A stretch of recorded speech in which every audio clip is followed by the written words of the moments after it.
where the boundary between life and death is as thin as a thread, secrets are born and legends are buried. Welcome to a journey into the heart of the world's most breathtaking and treacherous wonders. From the haunting shadows of sunken giants to the jagged peaks of silent empires, we explore the places where nature's power and human history collide. These are stories of survival, mystery, and the sublime beauty of our planet. Before we begin, subscribe to join our global community of explorers. Please comment below and let us know which country you are watching from right now. Let the journey begin.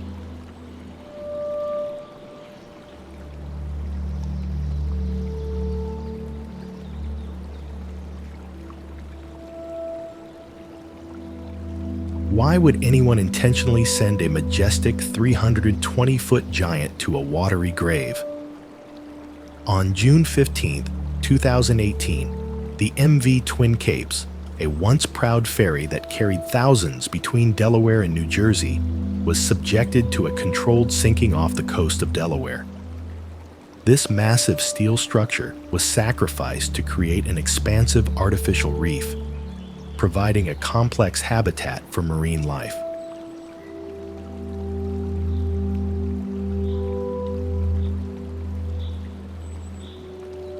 As the hull vanished beneath the surface, it looked like a falling kingdom retreating into a sapphire void, its decks surrendering to the crushing weight of the Atlantic. In the shimmering light of the deep, this vessel has transformed into a silent, underwater cathedral of rust and coral. Some divers claim to hear the phantom echoes of its old engines vibrating through the water. Is this a new beginning for the ship? Or do the spirits of the deep demand a heavy price for every new addition to their sunken realm?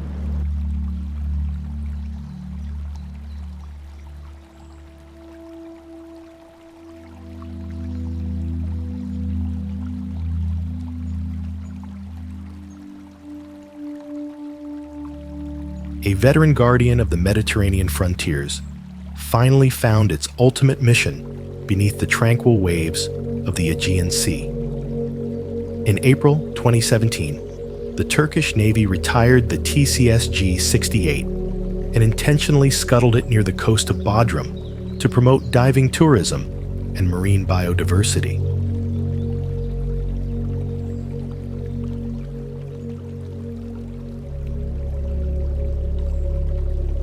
The ship descended with military precision, settling on the sandy floor like a silent iron sentinel guarding a forgotten underwater border.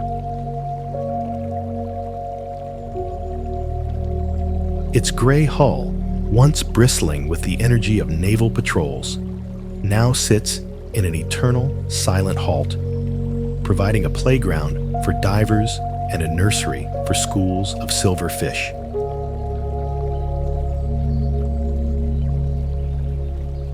This transition from a vessel of war to a sanctuary of peace marks a profound chapter in the ship's history.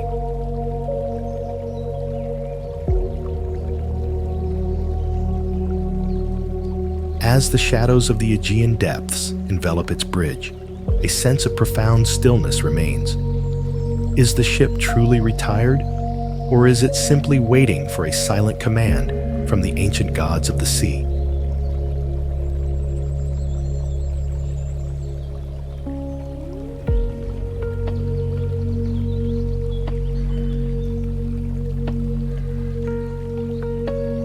Nestled deep within the formidable Andes Mountains on the border between Chile and Argentina, Los Caracoles Pass stands as a testament to radical civil engineering.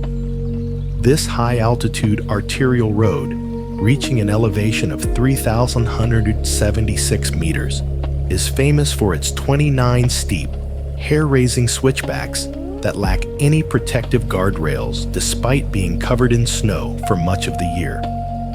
Historically, This pass serves as the primary transport link for heavy cargo between the two nations, requiring drivers to possess nerves of steel and impeccable precision.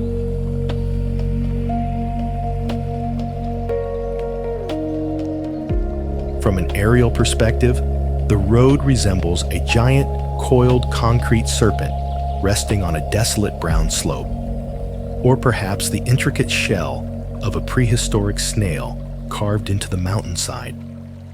The sheer repetition of its curves creates a dizzying visual rhythm that defies the rugged terrain.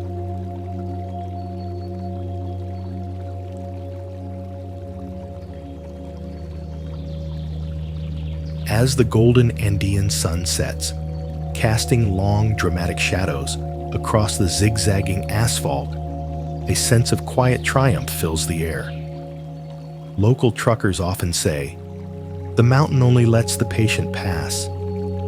It makes one wonder, in this vertical labyrinth where the air is thin and the drop is eternal, is it the driver's skill that conquers the peak? Or does the mountain simply choose to remain silent?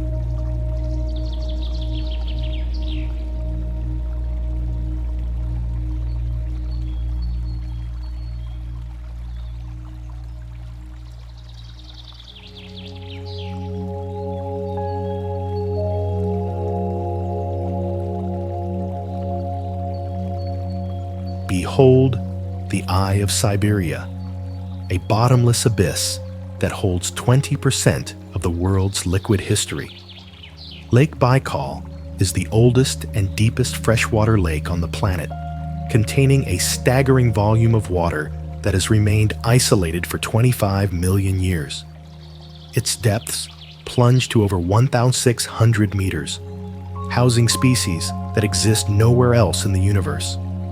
During winter, the ice freezes so clear that you can see deep into the dark blue void, with methane bubbles trapped like pearls in a crystal cage.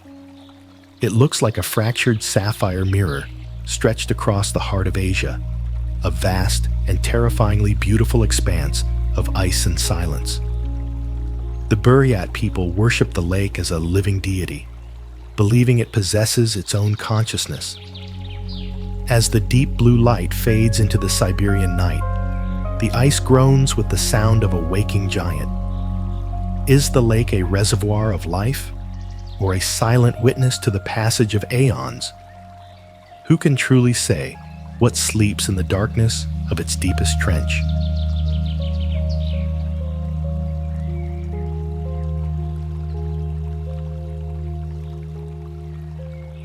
Witness the terrifying elegance of a 164-meter vessel surrendering to the invisible laws of gravity in the Bay of Biscay. In 2016, the Modern Express developed a severe 50-degree list due to cargo shifts during a tempest, leaving it drifting helplessly like a dying leviathan toward the French coast.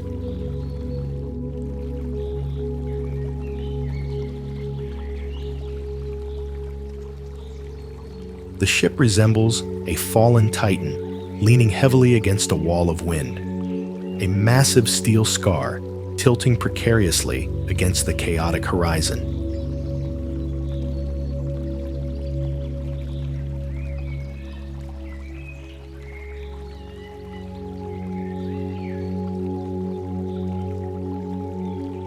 In the misty spray of the Atlantic, this frozen tilt feels like a final desperate prayer for balance. How long can one hang between the sky and the abyss before the sea eventually claims its heavy prize? Imagine a silent, high-stakes dance of giants amidst the treacherous currents of the English Channel. Off the coast of Guernsey, the massive bulk carrier Federal Miramichi must surrender its path to the precision of the Liberty tug to navigate rocky straits where tides rise to 12 meters. The tugboat resembles a small, determined ant guiding a steel mountain through a labyrinth of mist and jagged stone. In the soft gray light of the Normandy coast, this partnership feels like a sacred bond of trust. Does the mountain realize it is guided by a shadow? Or is it the ancient sea that simply chooses to allow them both to pass unharmed?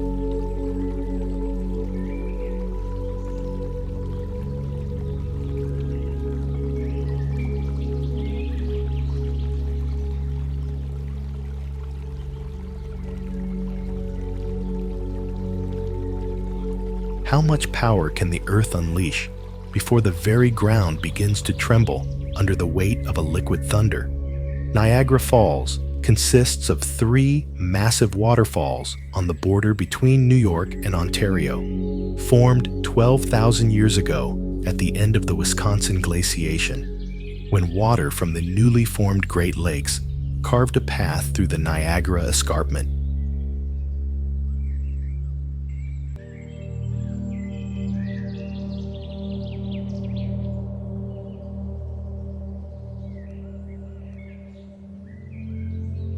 Over 168,000 cubic meters of water plunge over the crest every minute, generating a roar that can be heard miles away and a mist that creates perpetual rainbows.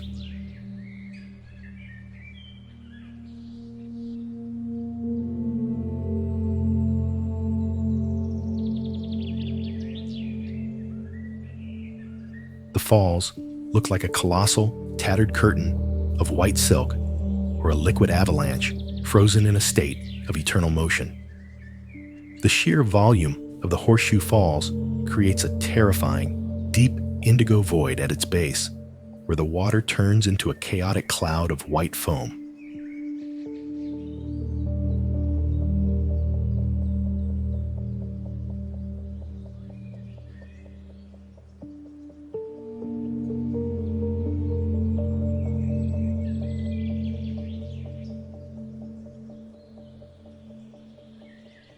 Historically, this site has been a symbol of both natural majesty and industrial conquest, powering the cities of 2 nations. Native American legends speak of the Maid of the Mist, a spirit who dwells behind the wall of water, demanding respect from all who approach.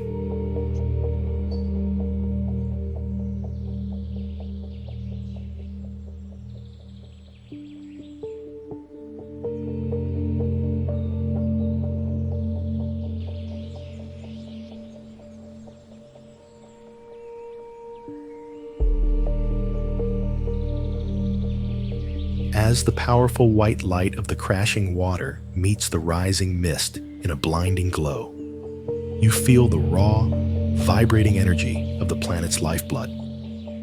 Is this a display of nature's generosity, or a terrifying reminder of its capacity to overwhelm everything in its path? Can anything man-made ever truly stand against such a relentless, falling force?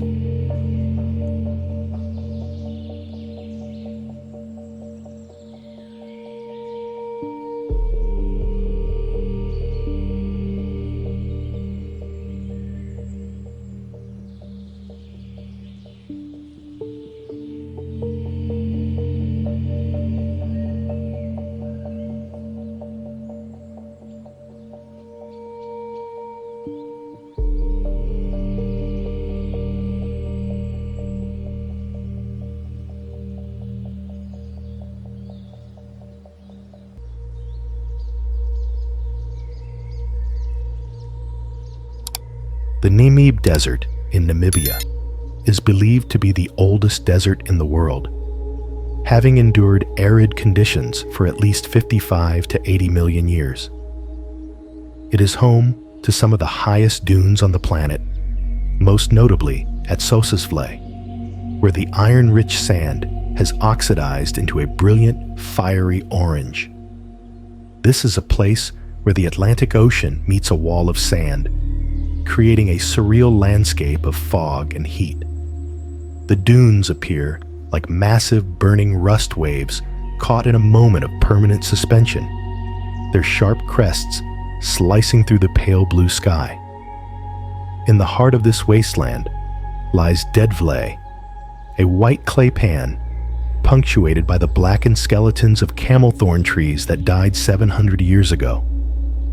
These trees stand like charred fingers reaching out of a parched grave, a haunting visual of life's ultimate defeat. Explorers are warned never to enter the skeleton coast without a guide, as the shifting sands can swallow a vehicle in hours. As the moonlight hits the stark white clay, it creates a ghostly, ethereal glow. Why does nature preserve the dead so perfectly here? Is the Namib a museum of the past, or a preview of our planet's dry, silent future?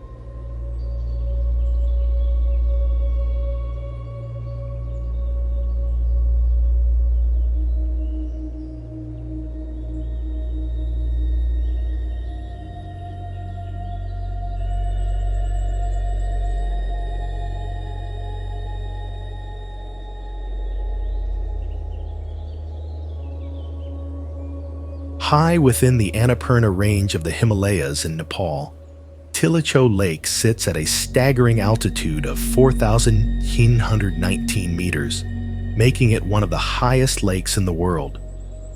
Formed by the glacial melt of the surrounding peaks, its waters are a piercing, unnatural shade of turquoise that seems to glow against the stark, white backdrop of the Great Barrier Mountains. The trek to reach this site is considered one of the most grueling in the world, involving narrow paths prone to stonefall and oxygen-deprived ridges.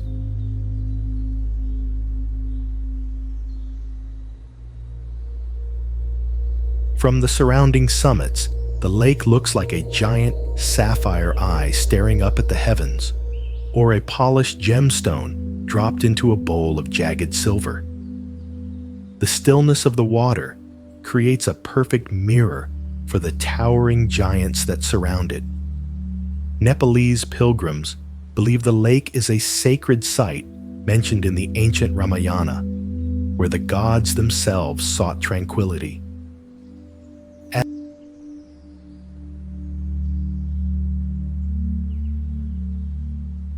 As the crystalline light of the high altitude shimmers on the frozen surface, a profound spiritual silence descends. In this place, where the sky feels close enough to touch, one must ask, is this the threshold of the divine, or just a beautiful, cold reminder of a world untouched by man?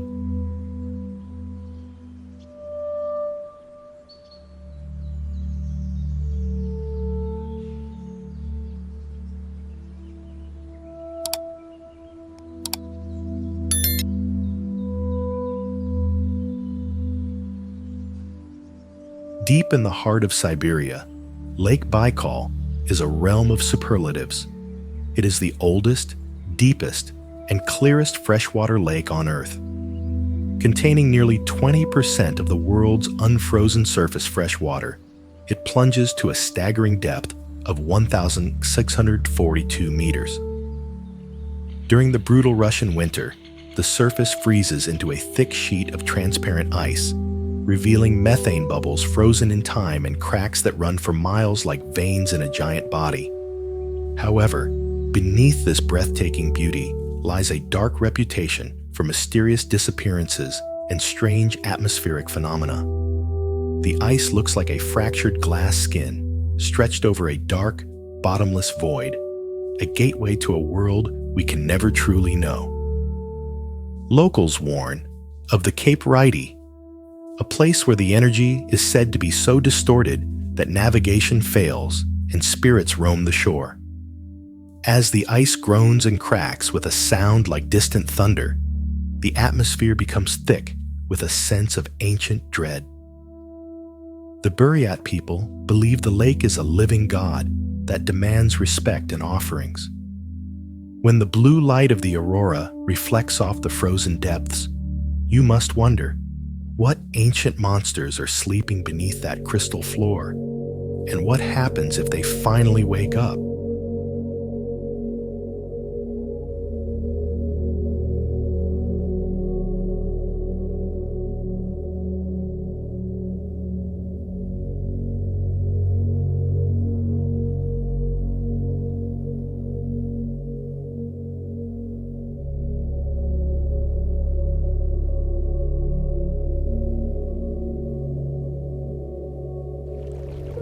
Do not turn your back on the fire, for the goddess of the volcano never sleeps. Kilauea, located on the Big Island of Hawaii, is one of the most active shield volcanoes on Earth, having been in a state of nearly constant eruption for decades.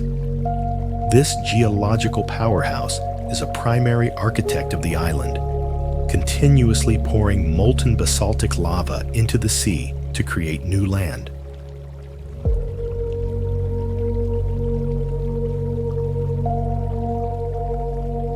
The lava flows appear like glowing orange-red rivers of blood pulsing through the black, scorched veins of the earth. From above, the hardened volcanic fields look like the wrinkled, leathery skin of an ancient dragon, occasionally cracking to reveal the burning furnace beneath. It is a place of violent creation and absolute destruction.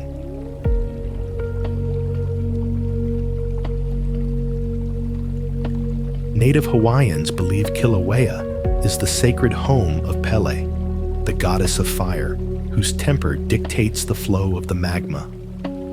As the flickering orange light of the lava reflects against the dark Pacific night, a terrifying sense of insignificance takes hold.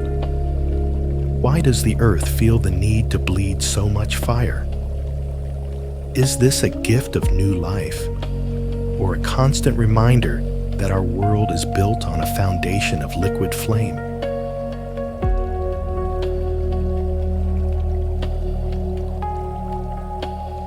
How can a mountain grow in a farmer's cornfield overnight? In 1943, the earth cracked open in Michoacan, and Volcan Paricutin was born, rising to 424 meters in just 9 years, while burying 2 entire villages in lava.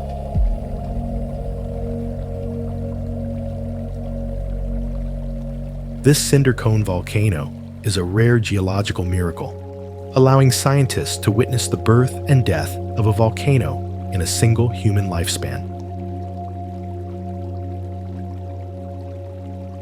It stands now as a charcoal black scar on a lush green landscape, a silent pyramid of ash.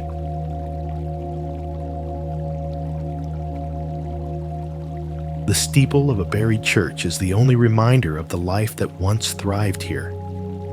Under the flickering orange light of the sunset, the ruins feel haunted by the memories of the displaced.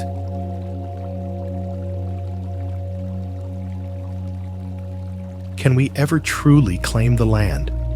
Or are we just temporary guests on a planet that can rewrite its surface at any moment?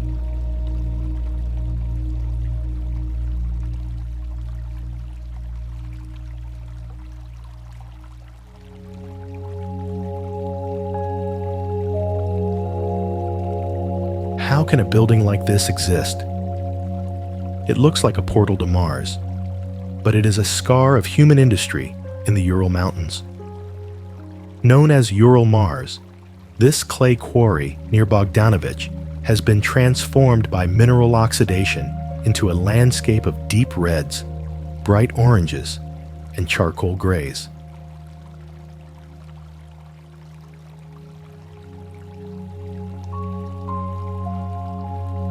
The industrial excavation has exposed layers of ancient earth, which when combined with rainwater, create blood-red lakes and cracked extraterrestrial plains. From above, the quarry looks like a giant bleeding eye on the face of Russia. Its furrows resemble the dried riverbeds of a dead planet. The sharp ridges and deep canyons created by machines feel like a synthetic mountain range.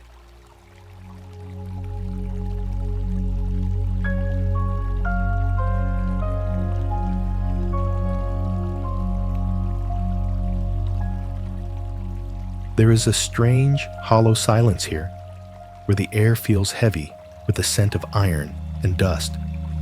Locals claim that the soil here holds memories of the Earth's core.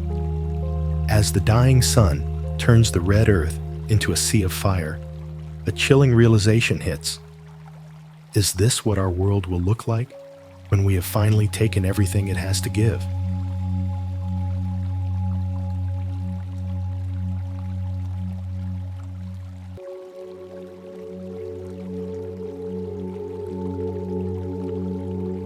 Never trust the silence of a landscape that hasn't seen rain in 1,000 years.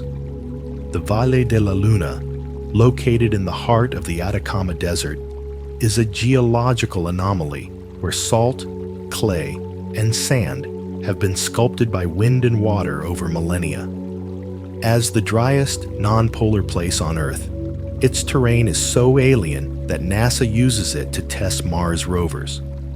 Visually, the valley resembles a white-dusted lunar surface, with jagged salt ridges looking like the skeletal remains of a prehistoric world.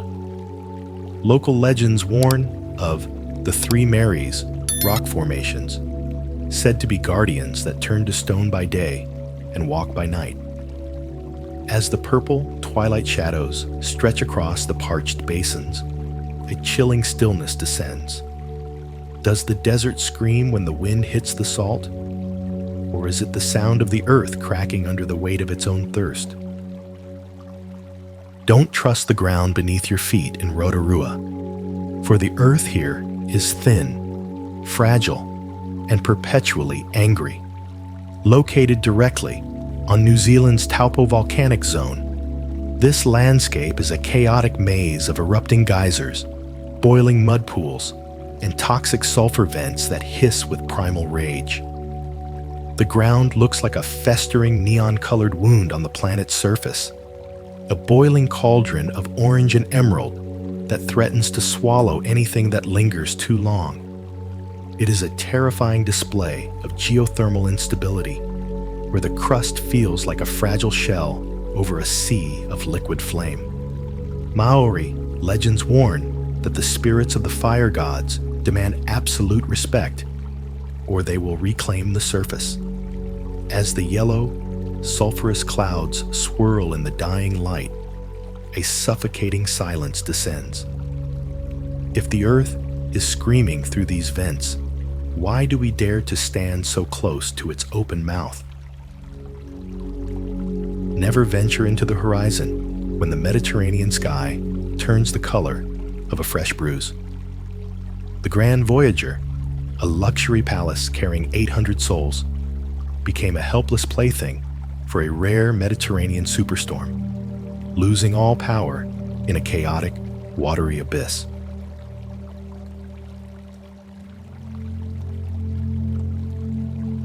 The massive vessel was tossed like a discarded cork in a violent spinning cauldron. It serves as a terrifying reminder that our steel walls are merely thin veils against nature's absolute wrath.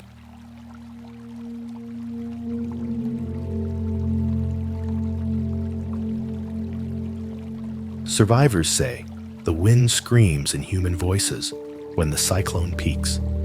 Beware the sea's hollow laughter during a storm. It is a sound that once heard can never be forgotten. Stay away from the edge.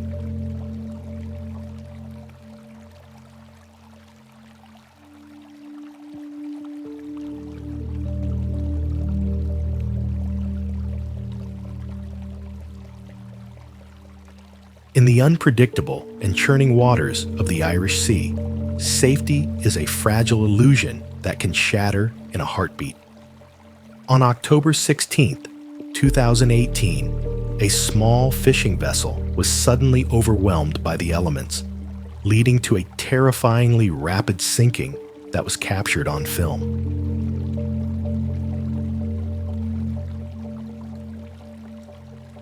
Within minutes, the boat transformed from a sturdy workplace into a drowning splinter in a vast, cold mirror of gray water. Fortunately, the two fishermen on board were rescued just as the sea claimed their livelihood. This event highlights the extreme physical pressures of maritime life.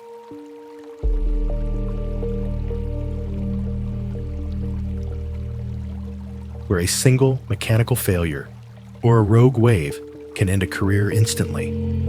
The Irish have an old saying, "The sea owns the land, and the land only borrows the shore." While the vessel was lost to the abyss, the survival of its crew is seen as a rare mercy from a hungry ocean that usually keeps what it catches.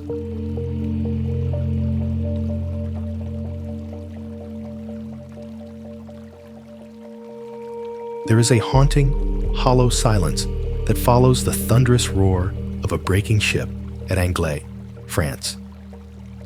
In 2014, the 100-meter cargo vessel, Luno, suffered a catastrophic engine failure during a violent storm, leading it to be slammed against a breakwater until it snapped perfectly in two. The wreckage lies on the shore, like the carcass of a giant butchered whale of steel, its spine severed by the very element it was built to conquer. Under the pale moonlight, the rusted halves serve as a grim monument to the ocean's absolute judgment.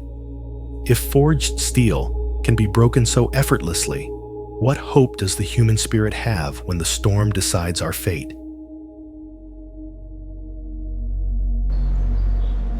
Regarded as the most dangerous road on the planet, the Yungas Road in Bolivia stretches approximately 60 kilometers from the high-altitude city of La Paz down to the lush Amazonian region of Coroico. Built by Paraguayan prisoners in the 1930s, this narrow ledge was carved directly into the side of the Cordillera Oriental mountain range, often narrowing to just 3 meters wide with vertical drops of over 600 meters into the abyss below.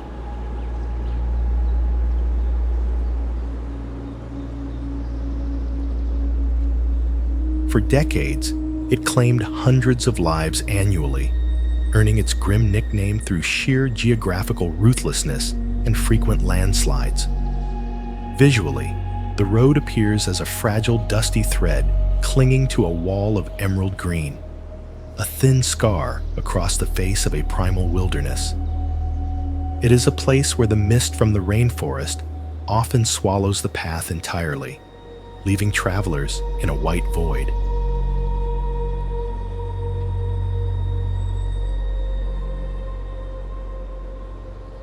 Despite the danger, Bolivians view this route with a strange mixture of fear and reverence, a symbol of their connection between the highlands and the jungle. As the heavy fog rolls in, dampening all sound, a chilling proverb comes to mind. The road does not forgive mistakes. Does the soil here truly hunger for the fallen, or is the danger merely a mirror of our own fragility?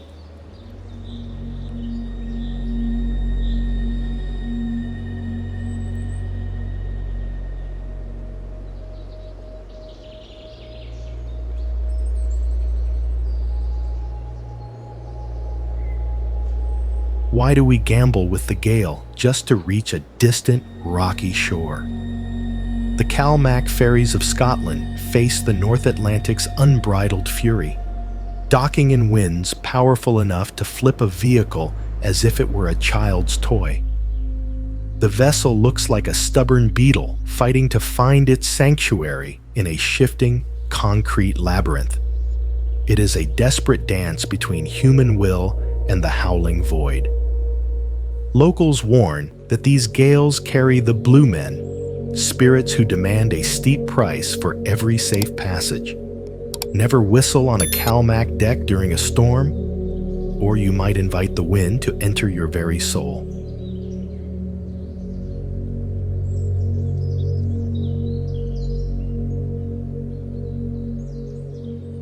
Look into the eye of Siberia and realize you are staring into a dark blue abyss that holds 20% of the world's liquid history. Lake Baikal is the oldest, deepest, and largest freshwater lake on the planet by volume, containing a staggering volume of water that has remained isolated for over 25 million years.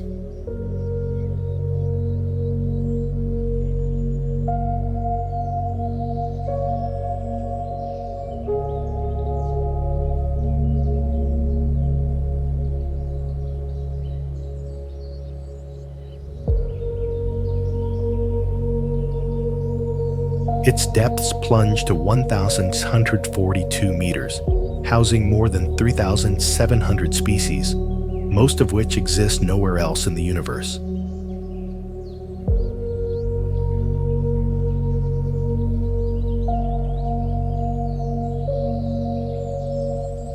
During the brutal Siberian winter, The ice freezes to a depth of 2 meters and is so transparent that you can see deep into the dark indigo void, with methane bubbles trapped like silver pearls in a crystal cage.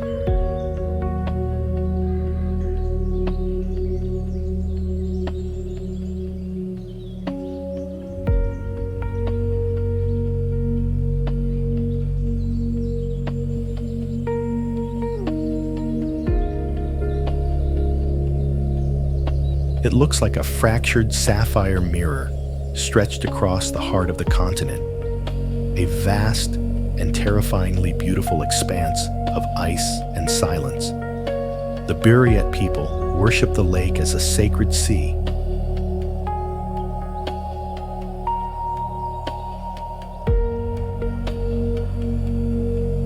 Believing it to be a living deity that possesses its own ancient consciousness. As the deep blue light of the subarctic dusk fades, the ice groans and cracks with a sound like distant thunder, the heartbeat of a waking giant.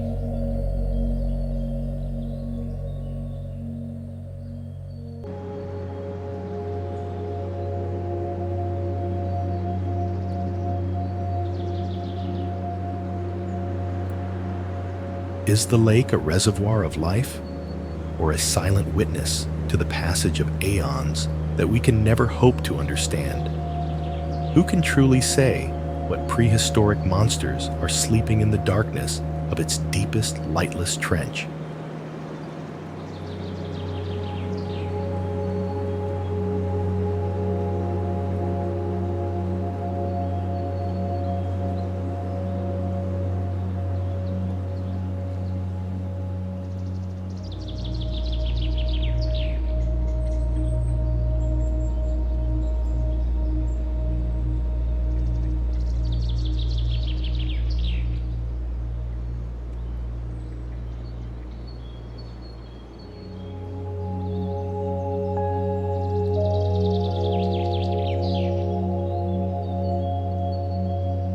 How can a city of 1 million people be swallowed by the jungle, only to emerge centuries later as a stone forest where the trees and temples have become one? Angkor was the capital of the Khmer Empire between the 9th and 15th centuries, a massive urban complex covering 1,000 square kilometers, centered around the majestic Angkor Wat. Its architecture is a symbolic representation of Mount Meru, the home of the gods, with intricate carvings that tell the stories of the heavens and the earth.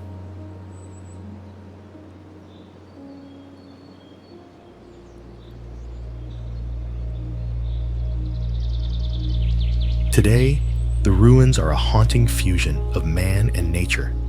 Massive silk cotton tree roots wrap around the stone towers, like the tentacles of a giant wooden octopus, slowly crushing and cradling the history of a lost empire.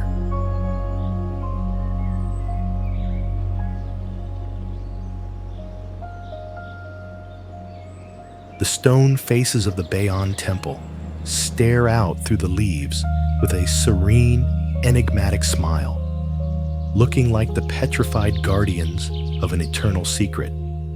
It looks like a kingdom made of moss and memory, a place where the green pulse of the jungle has replaced the heartbeat of a nation.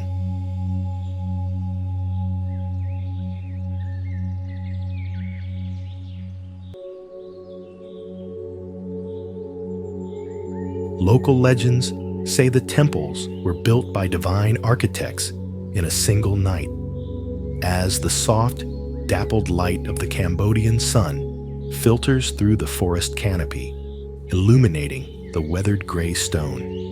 A sense of the eternal cycle of birth and decay takes hold.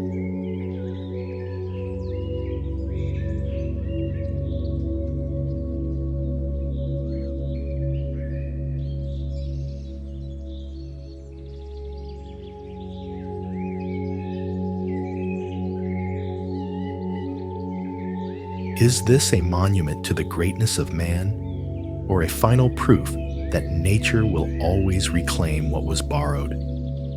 In the silence of the jungle, Do the stones still remember the names of the kings who carved them?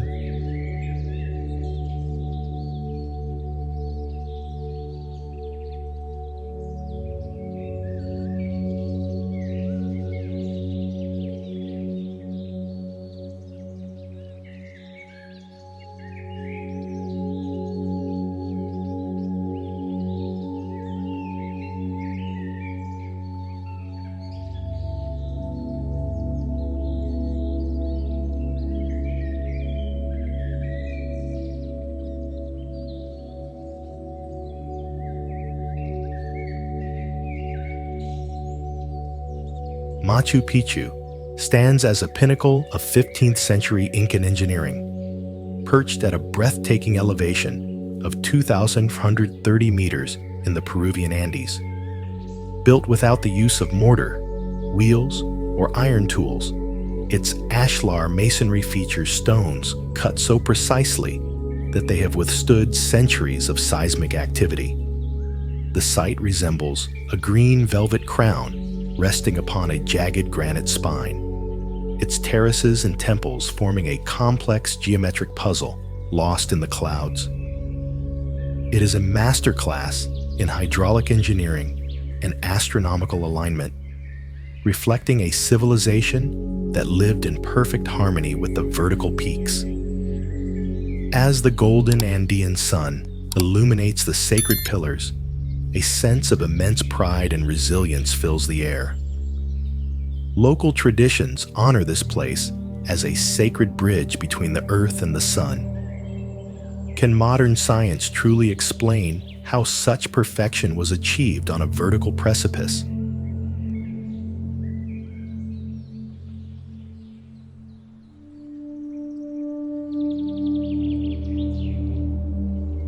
Not all depths are measured in meters. Some are measured in the suffocating weight of a nation's collective sorrow. On its route to Jeju Island, the MV Sewol capsized near Byongpungdo, a catastrophic tragedy that claimed 304 lives and left an indelible mark on South Korean history. The ferry's hull, once a vibrant vessel of travel, transformed into a ghost ship, a sinking island of lost dreams descending into the cold, dark silence of the ocean floor. As the blue water swallowed the last of its breath, a profound stillness descended. In that hallowed, watery grave, do the waves still carry the echoes of the promises made to those who never returned?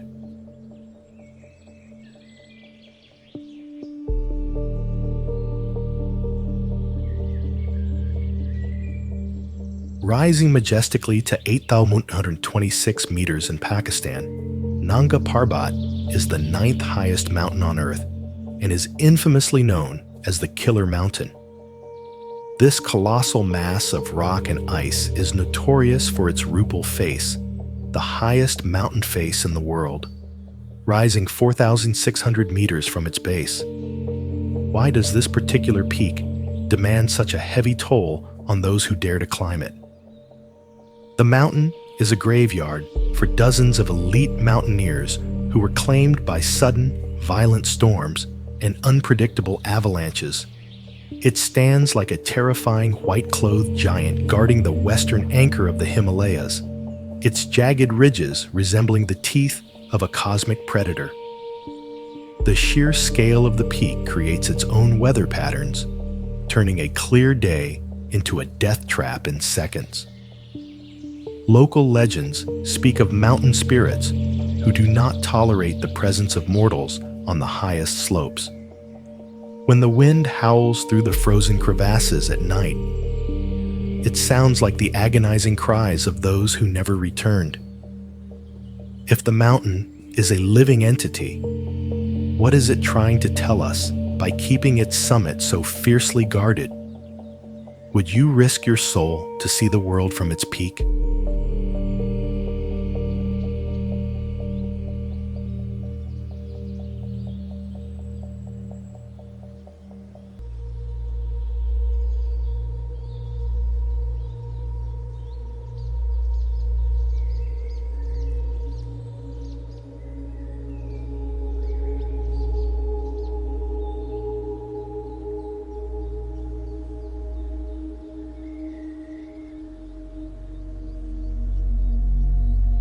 In northern Tanzania, Lake Natron is a salt lake so caustic that it can burn the skin and eyes of animals that aren't adapted to it.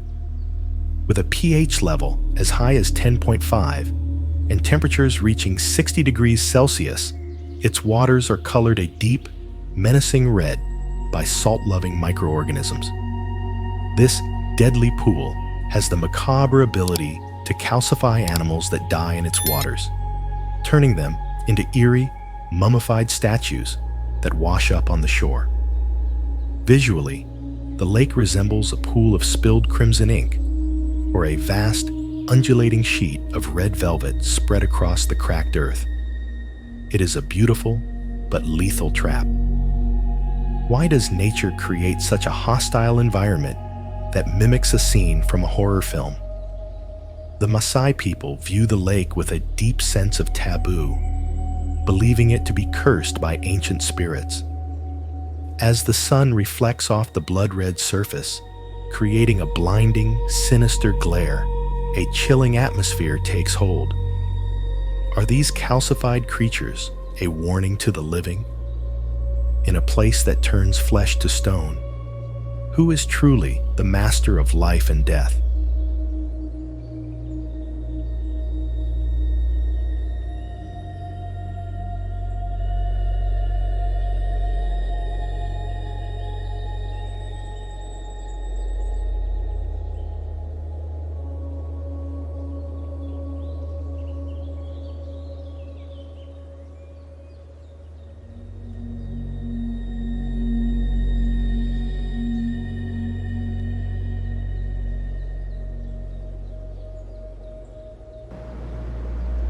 Welcome to the steaming lungs of the earth, hidden in the farthest reaches of the east. Located on the Kamchatka Peninsula, the Valley of Geysers is the second largest concentration of geysers in the world, discovered only in 1941.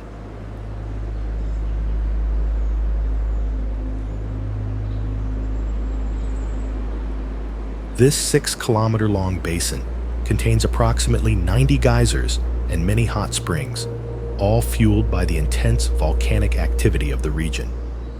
The valley is a hidden sanctuary of boiling water and emerald moss, carved into the rugged wilderness by constant thermal eruptions.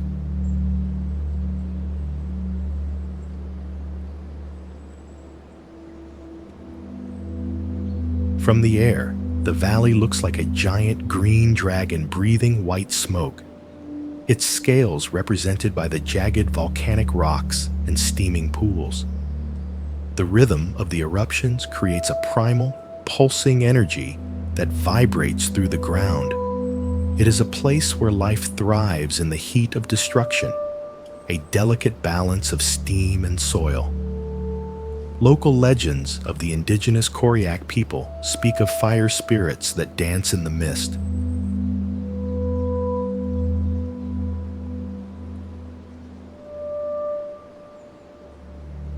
As the golden light filters through the perpetual steam, a profound spiritual awe takes hold. In this secluded caldera, who is truly in control? The water that rises, or the fire that commands it?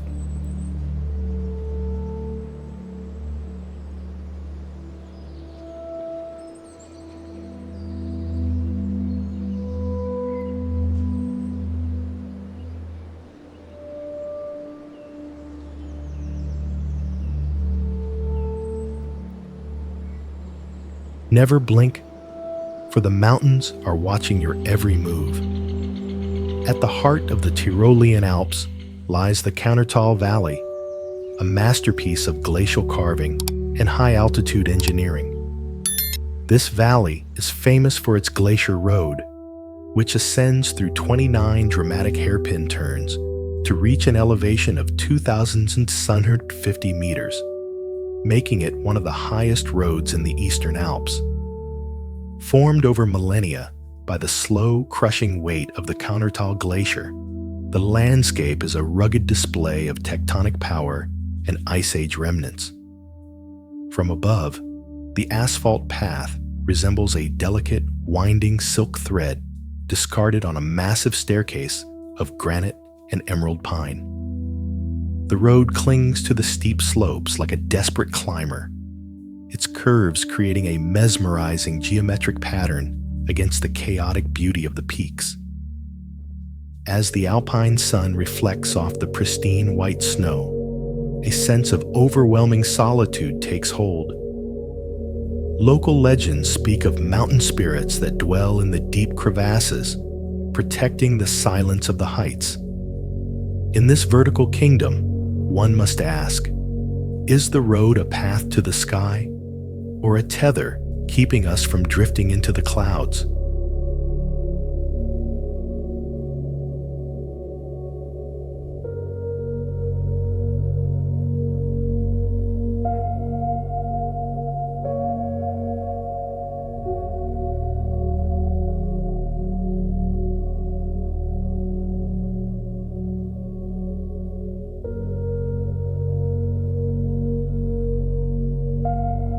Why would a modern steel giant steer itself directly into the teeth of a jagged cliff?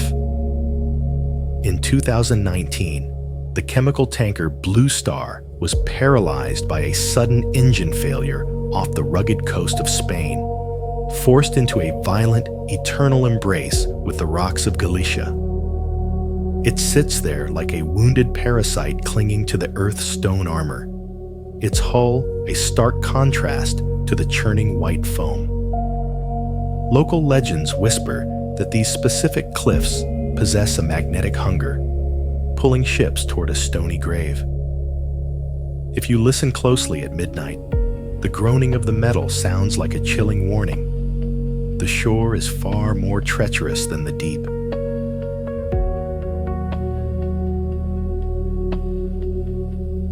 How can a name endure when the ocean tries to erase the world? The Crocus was captured on film battling walls of water that seemed to reach the clouds, its name glowing defiantly on the hull amidst the suffocating white foam. It moves like a silver needle desperately trying to stitch a tattered ocean back together. Why does the sea choose to target some vessels while sparing others? Old sailors claim that ships whose names remain visible in the dark are being watched by something ancient beneath the surface. They say if you see the Crocus through the mist, you must turn back, or the sea will claim your soul next. Can a ship continue its voyage long after its crew has vanished into the afterlife? The Rio Unmaru was a Japanese fishing vessel that became a ghost ship after being swept away by the devastating 2011 tsunami. For over a year, it drifted aimlessly across the Pacific Ocean, a rusted specter covering thousands of miles without a single living soul on board, until it was finally sunk by the U.S. Coast Guard in April 2012. It appeared as a scarred, rust-colored phantom wandering through the mist, a lonely survivor of a world that no longer existed. This floating tomb serves as a chilling reminder that the ocean never forgets what it has taken.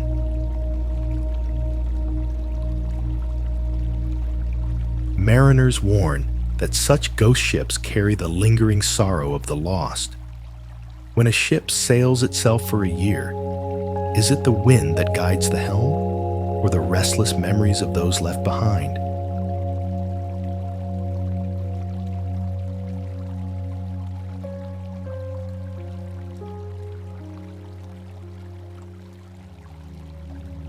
Enter a cathedral made of liquid stone and turquoise light. The marble caves of General Carrera Lake were carved over 6,000 years by the relentless erosion of glacial waters against calcium carbonate walls. The result is a labyrinth of swirling blue velvet patterns and smooth ivory-colored pillars that change hue based on the water level and season. The caves look like a frozen wave of marble, or a palace built of blue shadows.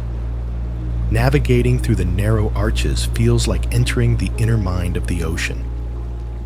In the soft sapphire rays reflecting off the water, the stone seems to vibrate with an ancient energy. Do the caves remember the glaciers that birthed them? In a place where stone looks like water, what is real and what is merely a reflection of our own wonder?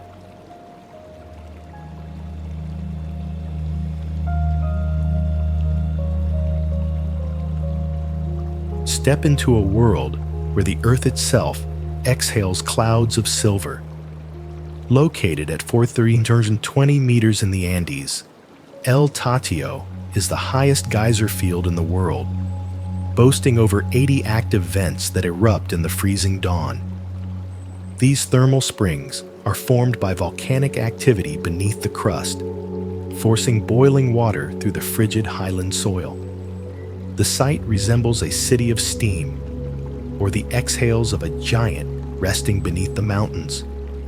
As the first rays of the sun pierce the mist, the shadows of the geysers stretch like ghostly fingers across the barren plateau. Local legends say these are the spirits of the ancestors protecting the heights. Why does the water boil in a place so cold? Is the mountain trying to tell us that life still burns even in the most hostile reaches?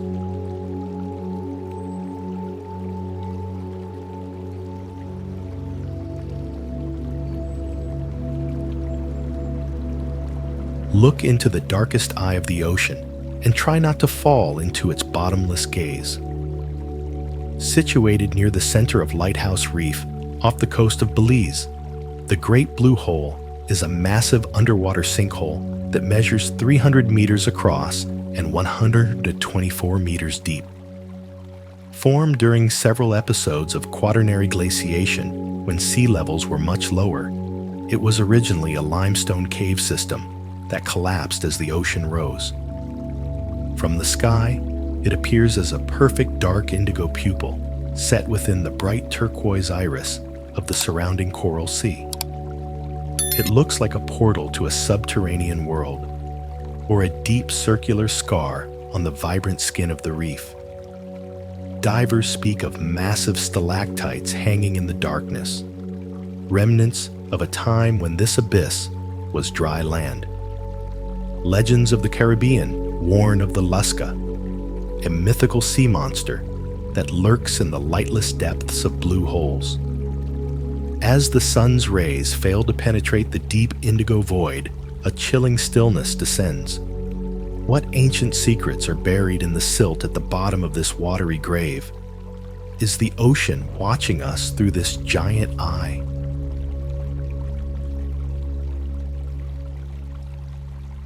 Welcome to the last frontier, a land where the wind is the only law. Patagonia spans the southern tip of South America, a vast wilderness of granite peaks, turquoise lakes, and the colossal Perito Moreno Glacier. This is a landscape of extremes, shaped by the relentless battering of the Southern Ocean and the shifting of tectonic plates. The jagged ridges of Torres del Paine look like the broken teeth of a stone giant, while the blue ice feels like a tattered tapestry of the Earth's history. The air here is so pure it tastes of ancient snow. Indigenous Tehuelche legends say the wind carries the voices of those who wandered here before time began. Why does the gale sound like a warning? In this desolate beauty, are we finding our souls or losing our sense of importance?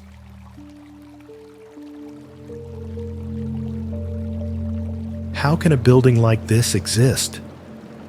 This alien landscape isn't a construction of man, but a toxic masterpiece born from the boiling blood of the Danakil Depression.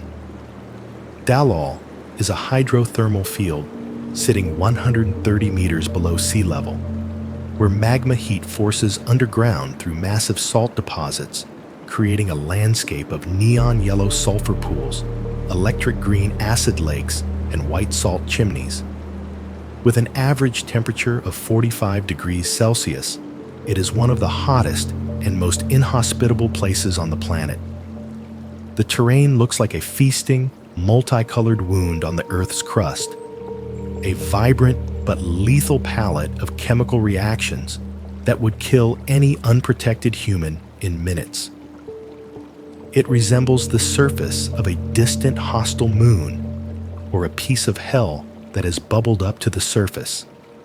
The air is thick with the scent of acid and boiling minerals, creating a suffocating, surreal atmosphere. Local Afar tribes view the area as a gateway to a subterranean fire kingdom where the Earth's fury is never quenched. As the shimmering heat waves distort the neon colors in the flickering light, a terrifying question arises. Are we witnessing the chaotic birth of a new world, or the toxic remains of an old one?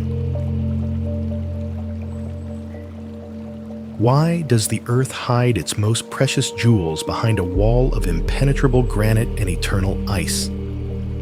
Ushinen Lake, a UNESCO World Heritage Site, is nestled at an elevation of 1,578 meters above Kandersteg in the Bernese Oberland of Switzerland.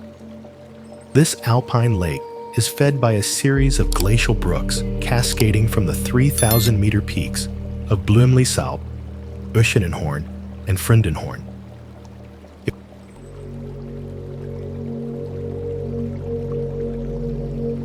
It was formed by a massive prehistoric rockslide that dammed the valley, creating a deep basin of pristine, turquoise water. The lake appears as a flawless, sapphire mirror held in the palms of giant stone kings, its surface reflecting the jagged, snow-capped amphitheater that surrounds it.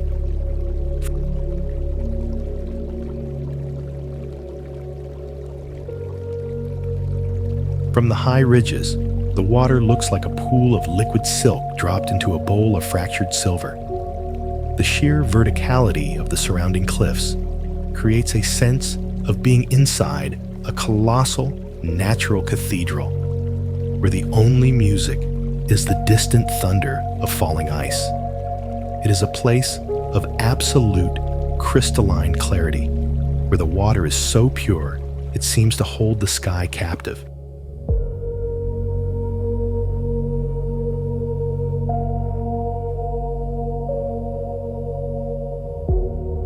Local folklore tells of a mountain giant who wept for his lost love until his tears filled the valley. As the evening shadows crawl across the turquoise depths, the air turns frigid, and a haunting silence descends. Is this a sanctuary for the soul, or is the lake a silent witness to the slow, grinding power of the mountains? How can something so fragile-looking survive the crushing weight of the Alps?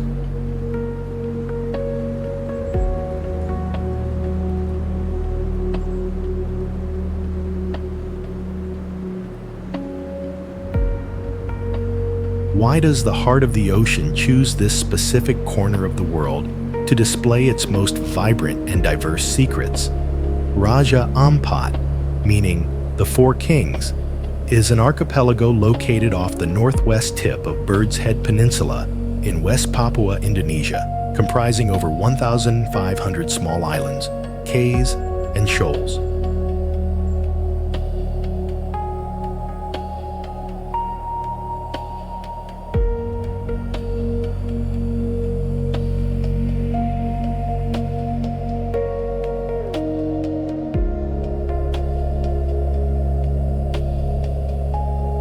Geologically, these are ancient karst limestone formations that have been eroded by the sea into dramatic, mushroom-shaped pillars and hidden lagoons.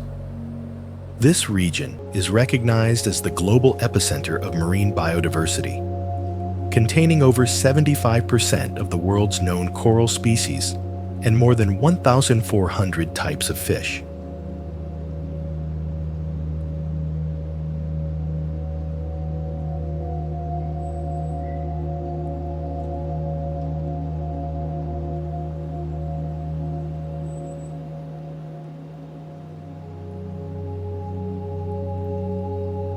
From an aerial view, the emerald green islands look like a scattering of jade jewels dropped onto a turquoise silk sheet, or a prehistoric forest half submerged in a crystal abyss.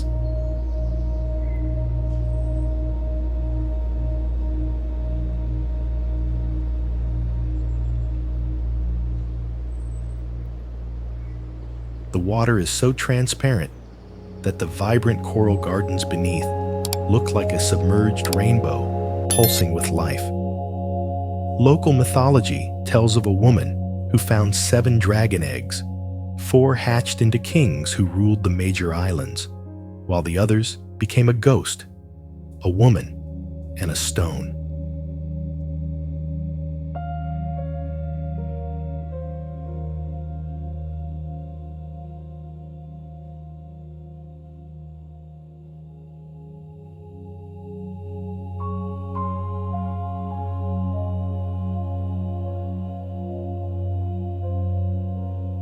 As the soft emerald light filters through the mangrove canopies and reflects off the limestone walls, a profound sense of primordial peace descends. Is this the original Garden of Eden, preserved beneath the waves? Or is it a final sanctuary for a natural world that is elsewhere disappearing? What ancient songs are the currents singing through the coral branches when no one is there to listen?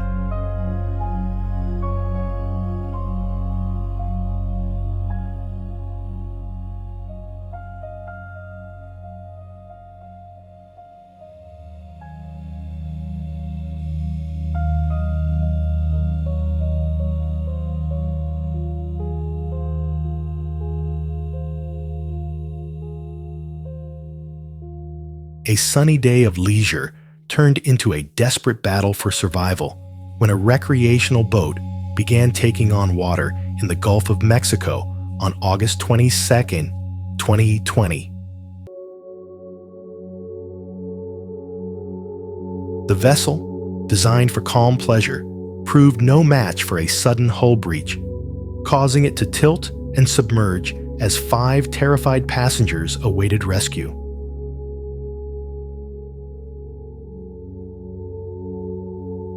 In the final moments before help arrived, the boat looked like a white bird with broken wings, slowly folding into the emerald depths of the Gulf. This incident serves as a stark technical warning about the importance of bilge pump maintenance and weight distribution in small craft. The successful rescue by the Coast Guard stands as a testament to human coordination against the indifferent power of the tides. Local sailors often remark that the sea does not care for your plans. It only respects your preparation. We must ask, how many secrets are hidden just beneath those beautiful, sparkling waves?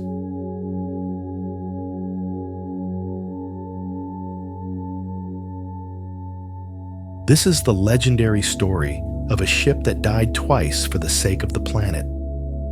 The Rainbow Warrior, the iconic flagship of Greenpeace, was originally sunk in 1985 by French secret agents in a controversial bombing in Auckland Harbor.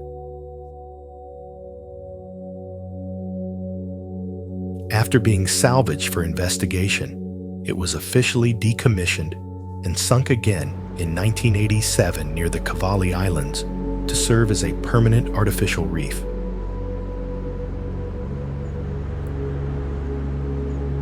Today, the vessel is a vibrant underwater warrior, its metal bones covered in a thick armor of colorful anemones and teeming fish. It has evolved from a tool of political protest into a thriving sanctuary for the very life it sought to protect. In New Zealand, they say that what is given to the sea with a pure heart will return as a blessing. As the sunlight filters through the kelp forests surrounding the wreck, one must wonder, can a ship's soul truly find peace only when it becomes one with the reef?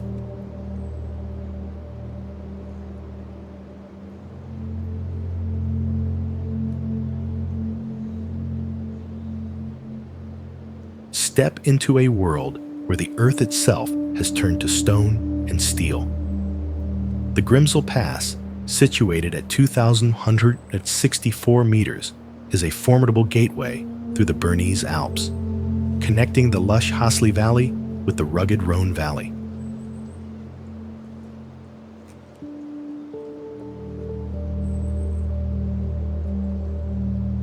This pass is a stark, dramatic landscape characterized by massive granite domes, deep blue reservoirs, and colossal hydroelectric dams that look like fortresses of a lost civilization. The geological formation here is a testament to the sheer force of ancient glaciers that polish the granite into smooth, haunting shapes.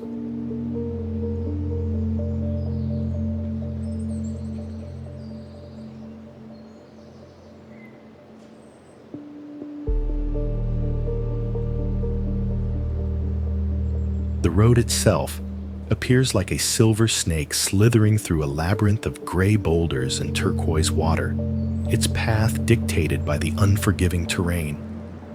In the harsh, clear light of the high mountains, the reflection on the dams creates an eerie, mirror-like symmetry.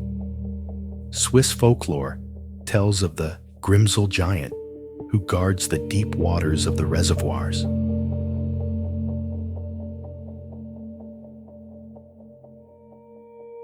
As the wind howls through the granite corridors, a chilling sense of ancient energy emerges. Is this industrial landscape a sign of progress? Or have we disturbed the resting place of a primordial force that still hums beneath the concrete?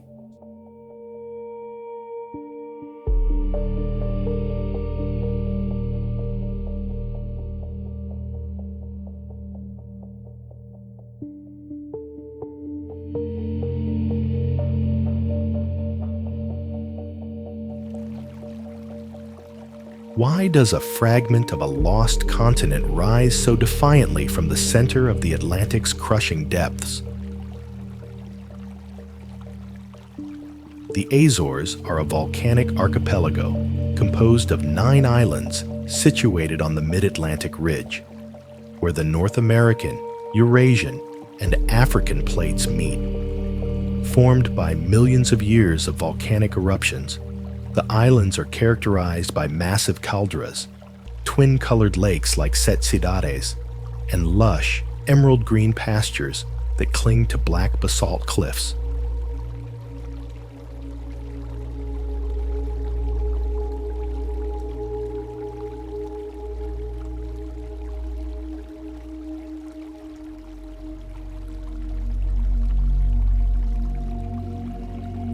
The landscape appears as a series of green scars on the face of the deep blue ocean, a rugged and unfinished masterpiece of tectonic power.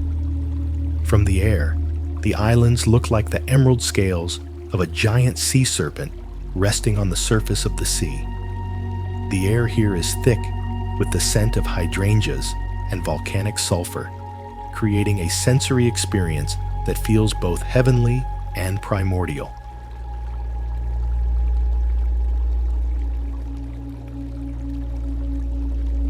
Many believe these islands are the remaining peaks of the sunken empire of Atlantis. As the mist rolls over the volcanic ridges in the pale Atlantic light, the atmosphere becomes heavy with a sense of lost history.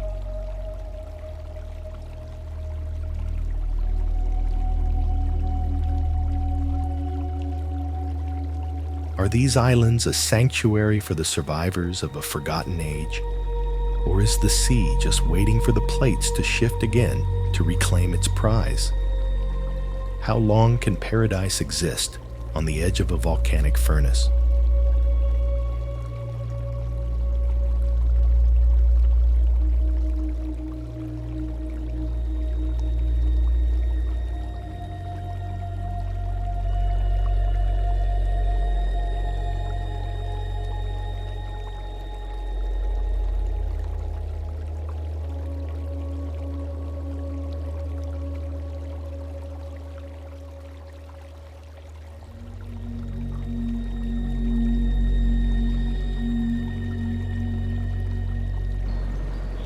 Stand among the red cathedrals of the desert and feel the weight of a world that was old before our ancestors even learned to walk. Monument Valley, located on the Colorado Plateau on the Arizona-Utah border, is characterized by a cluster of vast sandstone buttes reaching heights of up to 300 meters.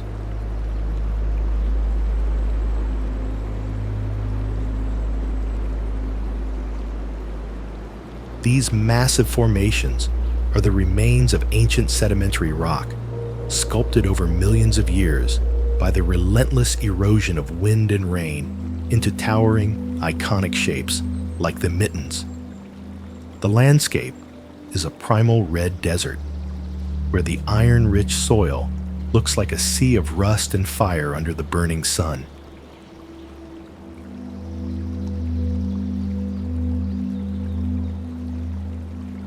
The buttes resemble the weathered fingers of buried titans reaching out of the earth, or the crumbling pillars of a celestial temple dedicated to the wind.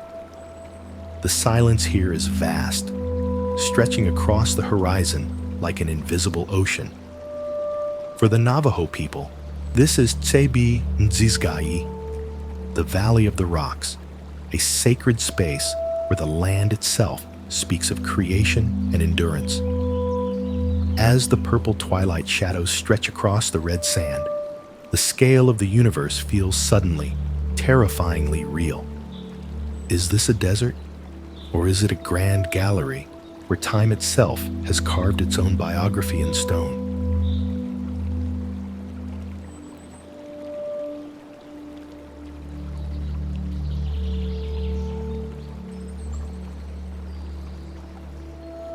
Look into the deepest blue eye on the planet and realize that you are staring into the heart of a mountain that committed suicide. Crater Lake in Oregon was formed approximately 7,700 years ago when the 3,600-meter Mount Mazama erupted with such violence that the volcano collapsed in on itself, leaving a vast caldera that eventually filled with rain and snowmelt.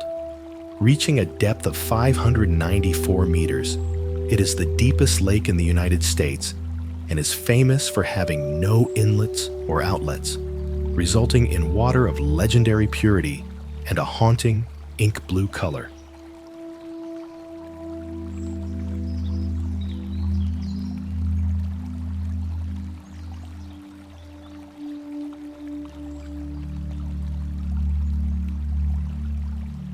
The lake resembles a giant indigo pupil set within a jagged 600-meter-high rim of volcanic ash and stone.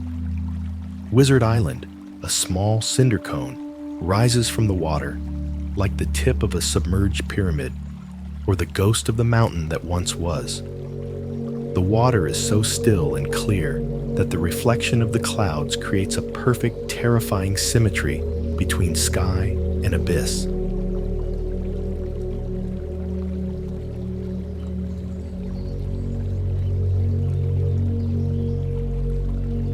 The Klamath tribes have long considered this a sacred site of great and terrible power, believing it to be the battleground between the gods of the sky and the underworld.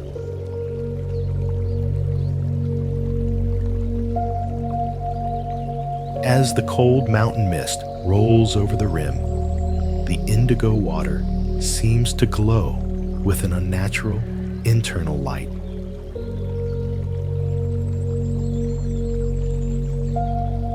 Is this a place of peace or a silent monument to a catastrophic death? Why does the water feel like it is pulling you into a depth where light can never follow?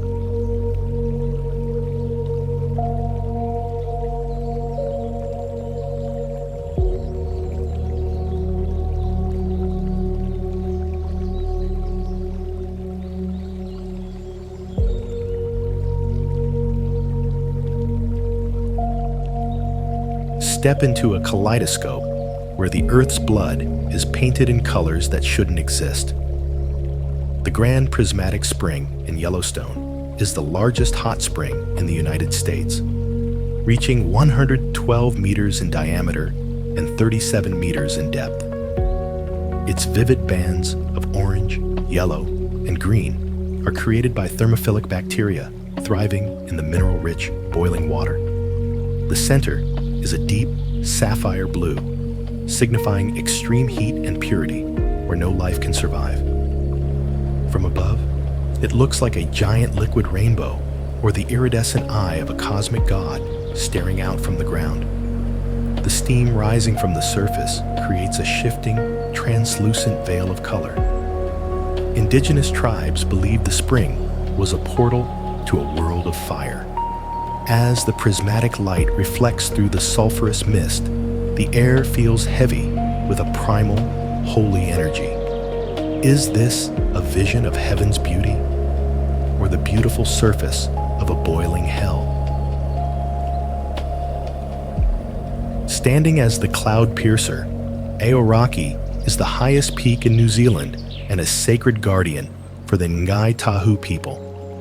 Reaching 3,124 meters, this silver spear of rock and ice was formed by the collision of the Pacific and Indo-Australian plates. It is a land of vertical extremes, where massive glaciers carve deep scars into the rugged alpine terrain. From a distance, the mountain looks like a frozen monarch watching over the southern Alps, its peaks shimmering with a pure, white light. The silence at its base is broken only by the thunder of distant avalanches. Maori legend tells of the brothers who turned to stone to become these mountains. As the golden light hits the summit, a sense of sacred awe descends. Are the mountains just piles of stone, or are they living ancestors watching our every move?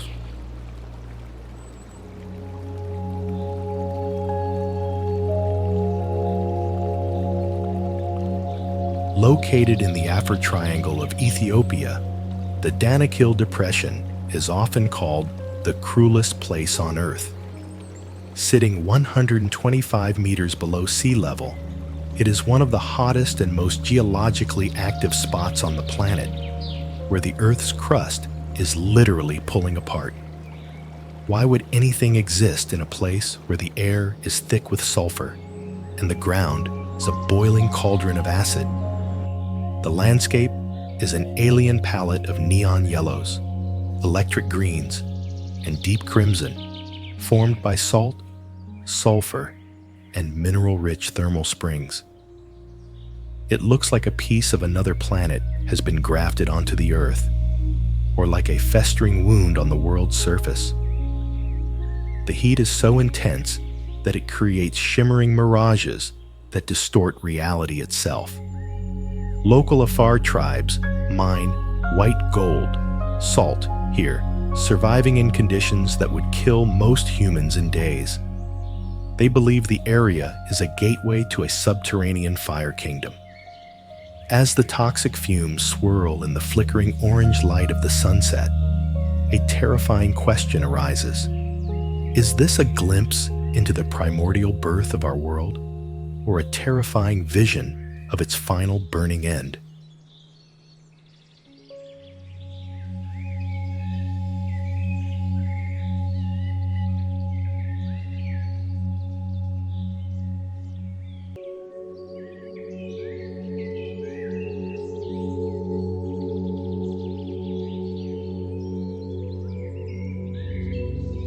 In this thin, cold air, the line between reality and dreams simply vanishes. The Puna de Atacama is a high-altitude volcanic plateau spanning the border regions of Argentina, Chile, and Bolivia, sitting at an average elevation of over 4,000 meters. This is a land of extreme desolation, featuring massive salt flats, neon-colored lagoons, and perfectly conical volcanoes that have not erupted for millennia.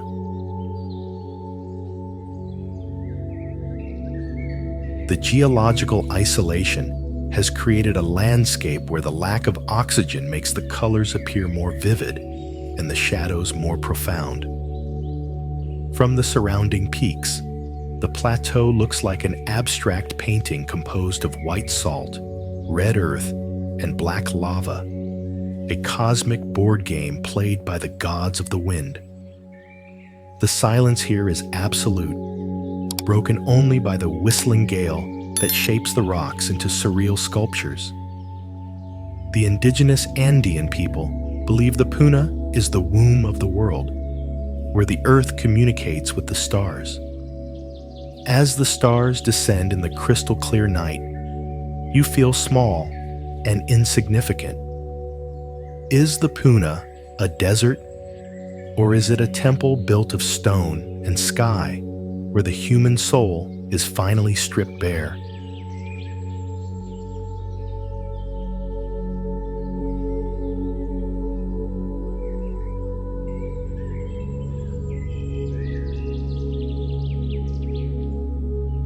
What if you could walk on water, where the earth and sky become a single, infinite mirror? Salar de Uyuni is the world's largest salt flat, spanning over 10,000 square kilometers and holding 70% of the planet's lithium reserves. Formed by the transformation of prehistoric lakes, it becomes a perfect celestial mirror during the rainy season. The landscape appears as a giant silver canvas, or a floor made of pure light erasing the horizon. Standing in the center feels like floating in a white void, a surreal dreamscape where gravity seems optional. The Aymara people believe the salt is the tears of a grieving goddess. As the shimmering light reflects the stars at night, a profound spiritual stillness takes hold.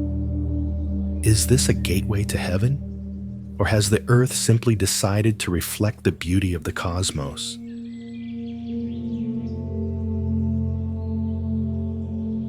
Descend into the emerald eyes of the jungle, the sacred underworld of the ancient Maya. The Yucatan Peninsula is home to over 6,000 cenotes, natural sinkholes formed by the collapse of limestone bedrock, revealing hidden pools of crystal-clear groundwater.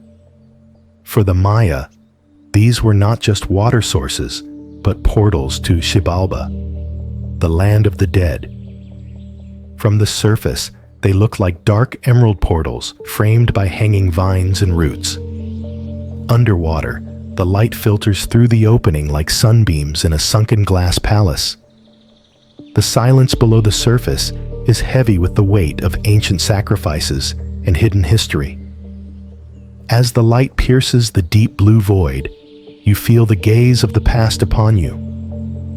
What secrets are buried in the silt of these watery graves? And why does the water feel so unnervingly still?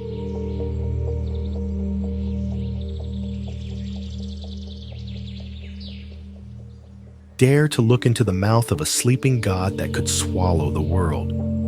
Mount Aso, located in Kumamoto Prefecture, is one of the largest active volcanoes in the world and boasts one of the most massive calderas, stretching 25 kilometers across and 120 kilometers in circumference.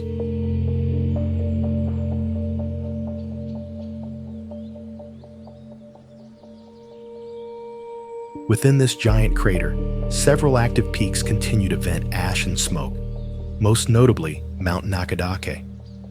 The formation of this caldera occurred over 4 massive eruptions between 300,000 and 90,000 years ago, collapsing the Earth into a vast, sunken kingdom. From the rim, the caldera looks like a colossal emerald bowl filled with villages and farms. But at its heart lies a gray, smoking scar of desolation.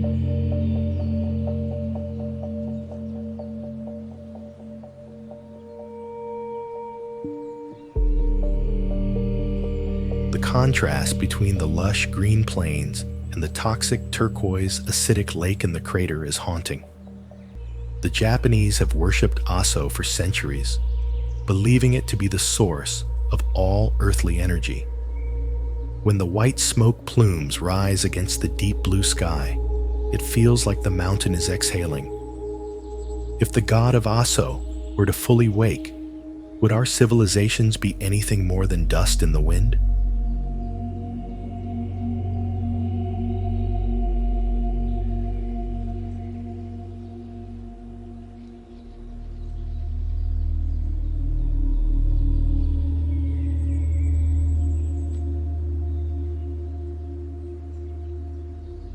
Don't look down, for the green giants of Africa are watching your every step with a gaze that spans millennia. The Blyde River Canyon is one of the largest canyons on Earth, and the largest green canyon due to its lush subtropical foliage. Stretching 26 kilometers long and reaching depths of 800 meters, it features the iconic three rondavelles.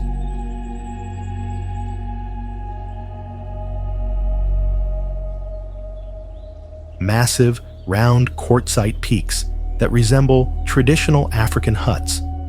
Formed by millions of years of river erosion through the Drakensberg Escarpment, the canyon is a vertical masterpiece of ancient stone and vibrant life.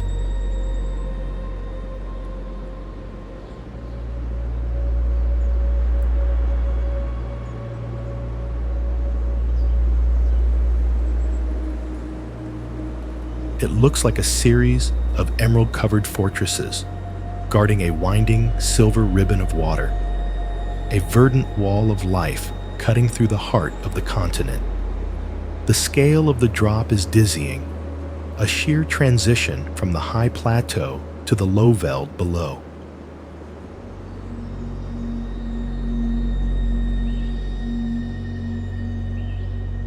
Local legends say the canyon was carved by the tears of the gods when they saw the beauty of the world. As the soft golden light of the South African sunset illuminates the green ridges, a profound sense of divine perspective takes hold.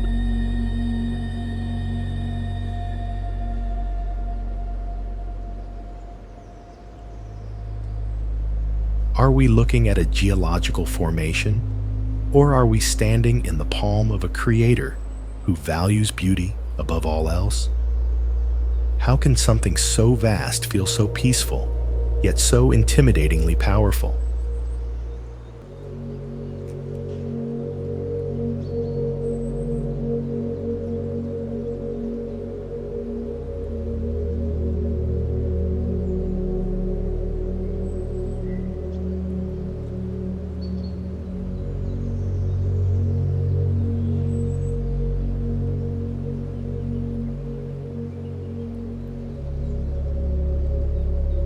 Why does the most perfect mountain in the jungle hide a soul of liquid fire that could awaken at any moment?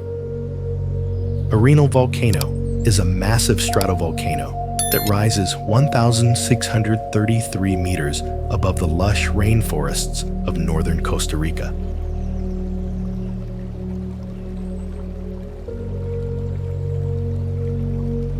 For decades, until 2010, it was one of the world's most active volcanoes, famous for its nearly constant eruptions of ash, smoke, and glowing red boulders. Geologically, it is a young and powerful furnace, its perfect conical shape formed by the precise layering of lava and pyroclastic flows over the last 7,000 years.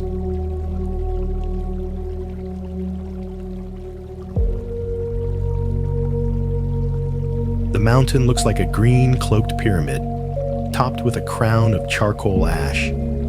Its slopes scarred by ancient rivers of hardened black lava that look like the charred veins of a giant. From the base, it resembles a silent, brooding guardian, watching over the emerald canopy and the thermal springs that bubble with its internal heat.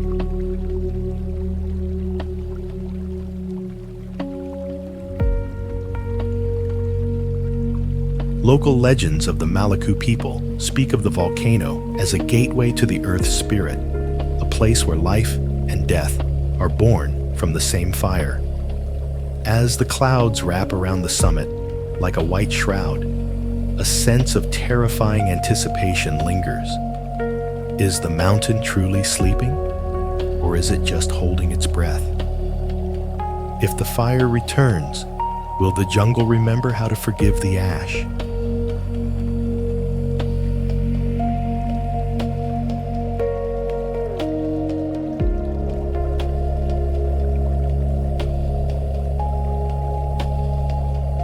How can a building like this exist? This isn't a man-made structure, but a majestic limestone cathedral carved by the relentless Andaman Sea.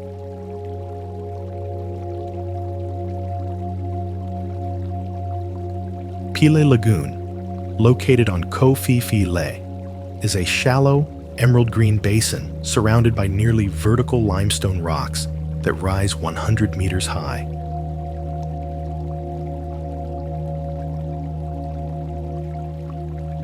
Geologically, it is a flooded karst formation where the sea has breached a circular canyon, creating a sanctuary of still, crystal-clear water. The lagoon resembles a giant emerald bowl hidden within a fortress of gray stone. Its surface so calm, it looks like a polished sheet of green glass.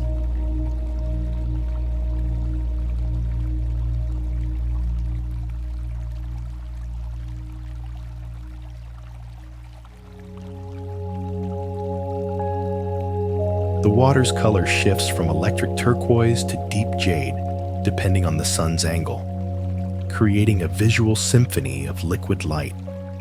Entering the narrow passage into the lagoon feels like passing through a gateway into a primordial, untouched world.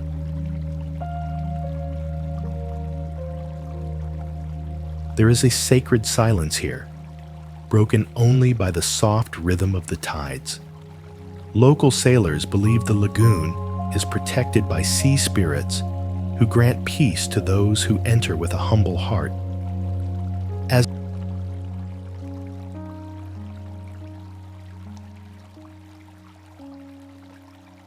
the sunlight reflects off the white sandy floor through the emerald depths, the atmosphere becomes almost divine.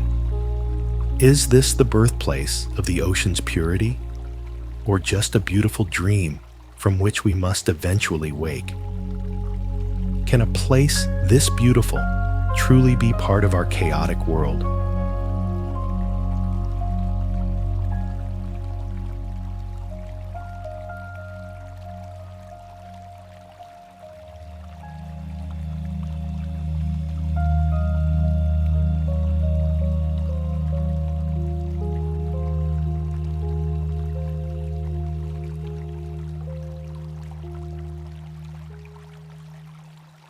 Is it possible for a catastrophic explosion of fire and ash to create the most romantic and beautiful landscape on the face of the planet? Santorini, officially known as Thera, is a crescent-shaped island in the southern Aegean Sea.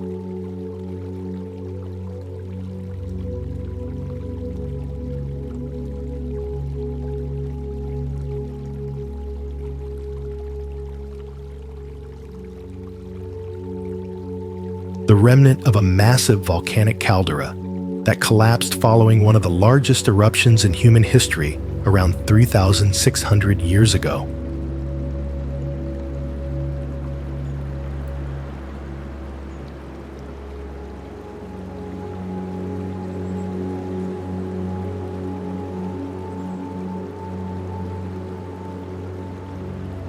The island's cliffs drop 300 meters into a sapphire blue bay, revealing layers of black, red, and white volcanic rock that tell the story of its violent birth.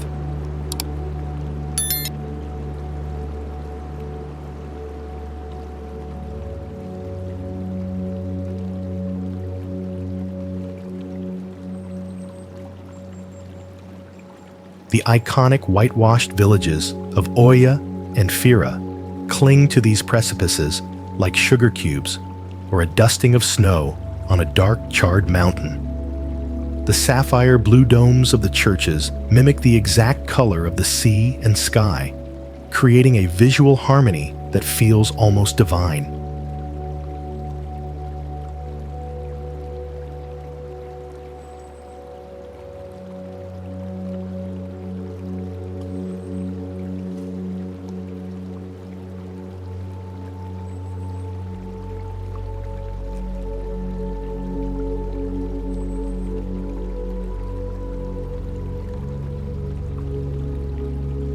Many scholars believe that the destruction of the Minoan civilization here inspired the legend of the lost city of Atlantis. As the famous golden sunset of Oya illuminates the white walls, turning them into a palette of soft pink and burning gold, the air feels heavy with the weight of ancient tragedies and modern beauty.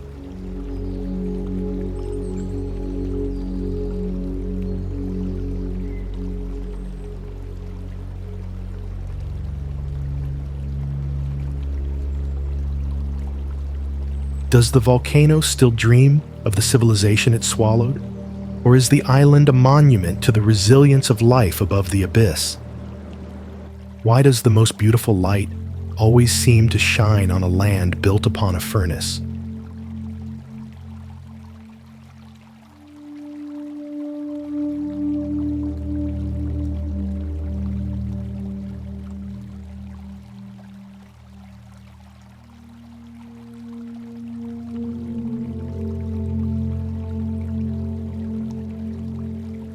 What happens when a lake as large as a kingdom vanishes, leaving only a white desert of salt and silence at the center of a burning continent?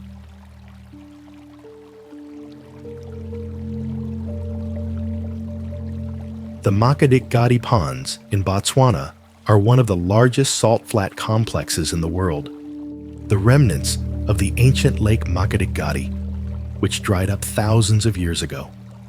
Spanning over 16,000 square kilometers within the dry savanna of northeastern Botswana, it is a landscape of absolute blinding flatness, where the horizon is a perfect, uninterrupted line.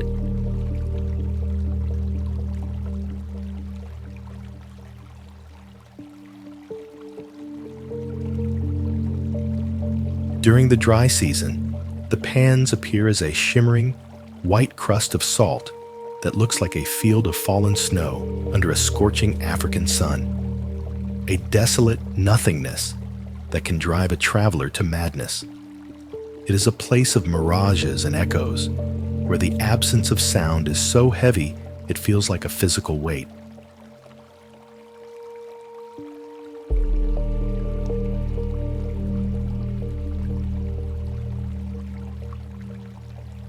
Geologically, this area is a vital link in the evolution of early humans, often cited as a potential birthplace for our species. Local San Bushmen believe the pans are the hunting grounds of ancestral spirits who demand absolute silence from the living.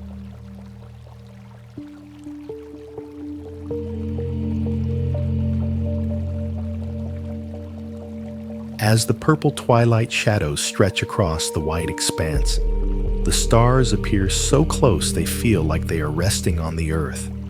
Is this a graveyard of a lost ocean, or a gateway to the beginning of the human story?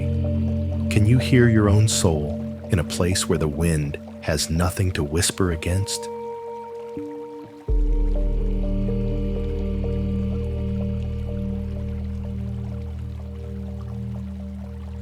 Don't look down, for the abyss in Rwanda has a way of pulling you toward it.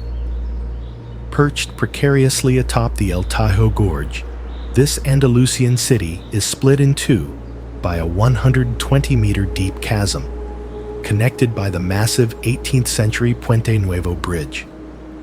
The sheer limestone walls drop vertically into the Guadalquivir River, creating one of the most dramatic urban landscapes in Europe. The city appears like a white-walled fortress, clinging to a knife edge of rock, a scar of civilization on the face of a terrifying precipice. Historically, the gorge served as a brutal execution site during conflicts, lending a dark energy to the beautiful views. As the orange sunset fires up the bridge's stone arches, a haunting echo rises from the depths. Is the bridge holding the cliffs together? Or is it just a temporary bridge over an inevitable fall? Who is watching from the shadows of the caves below? Welcome to a living laboratory where the laws of nature were rewritten and time moves in circles. The Galapagos Islands are a volcanic archipelago located 1,000 kilometers off the coast of Ecuador, famous for being the inspiration for Darwin's theory of evolution. The islands are home to creatures found nowhere else on Earth, from giant tortoises to marine iguanas that swim in the cold Pacific currents. Visually, the islands look like jagged black volcanic scars rising out of a pristine turquoise sea, a raw and unfinished masterpiece of creation. The lack of fear in the local wildlife creates a surreal, Eden-like atmosphere where man is just another guest. Scientists believe the islands are a window into the Earth's primordial past. As the emerald light of the jungle meets the black lava shores, a feeling of sacred harmony descends. Is this the last place of innocence on Earth, or a reminder of how much we have lost elsewhere?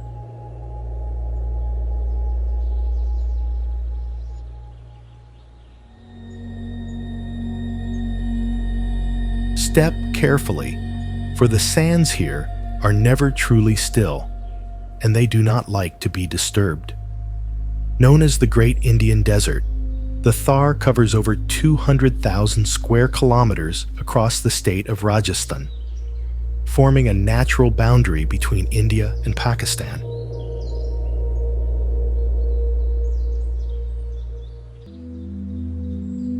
This arid expanse was shaped over thousands of years by shifting tectonic plates and the relentless monsoon winds that fail to bring rain. From a bird's eye view, the desert appears as a sea of rolling gold, its massive dunes resembling the pleated folds of a giant silk robe discarded under the scorching sun.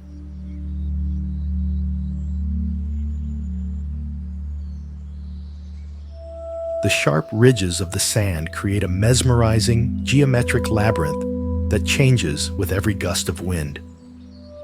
Local legends warn of the Jinn of the Dunes, spirits who lead travelers astray with phantom music echoing through the empty canyons.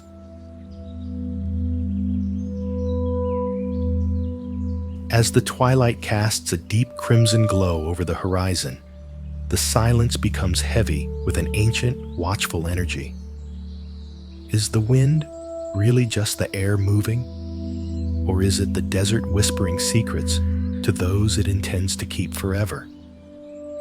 Why do the footprints of the lost always seem to lead nowhere?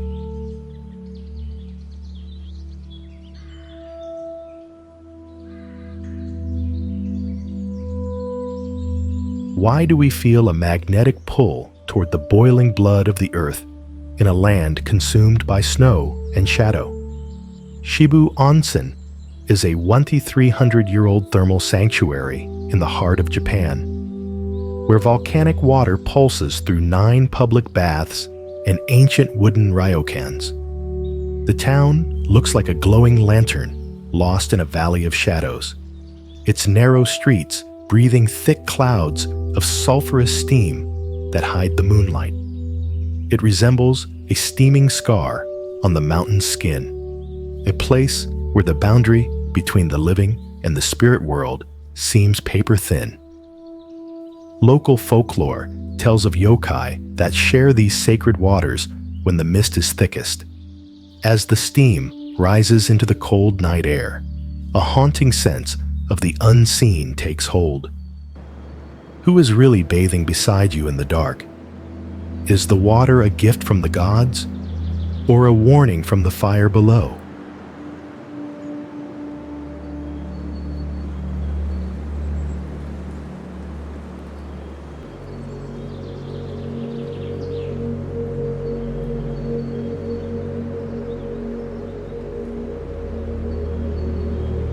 Vatnajökull in Iceland is home to the largest glacier in Europe by volume, covering over 14,000 square kilometers of rugged volcanic terrain. This national park is a battleground of fire and ice, where massive glaciers sit atop active volcanoes, leading to catastrophic floods known as Jökulhlaups. The glacier itself is a labyrinth of deep blue ice caves and jagged crevasses that shift and groan with the weight of centuries.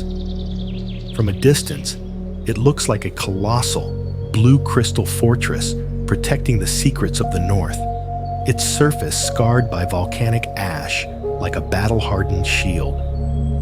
Entering the ice caves feels like stepping into the frozen heart of a god, where the light is filtered into 1,000 shades of sapphire. However, the ice is thinning at an alarming rate, a silent casualty of a changing world. Icelanders tell stories of the hidden folk who live within the blue depths, guarding the land from those who would disrespect it. As the ice melts and drips in the pale Arctic light, it sounds like a rhythmic, ticking clock. Is the glacier a giant sleeping, or is it slowly weeping for a world that has forgotten how to stay cold?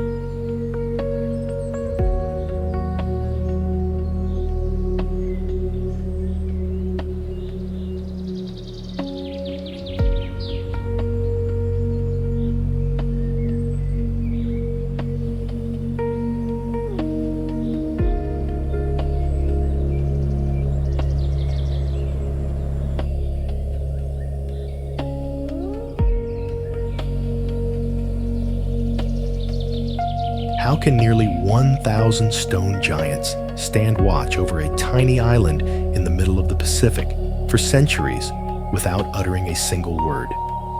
Rapa Nui, or Easter Island, is a volcanic speck of land located 3,700 kilometers off the coast of Chile, famous for its nearly 900 moai statues.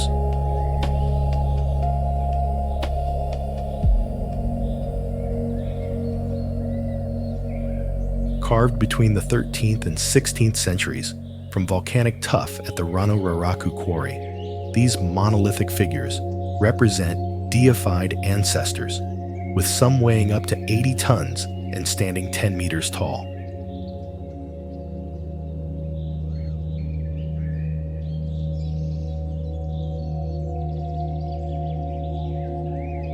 The technical feat of transporting these massive stones across rugged volcanic terrain remains one of history's greatest engineering enigmas. Visually, the statues resemble a line of stoic, heavy-browed sentinels rising from the grass, their hollow eyes staring toward the horizon as if waiting for a signal from across the sea. They look like the petrified bones of a forgotten civilization, half buried in the soil of time.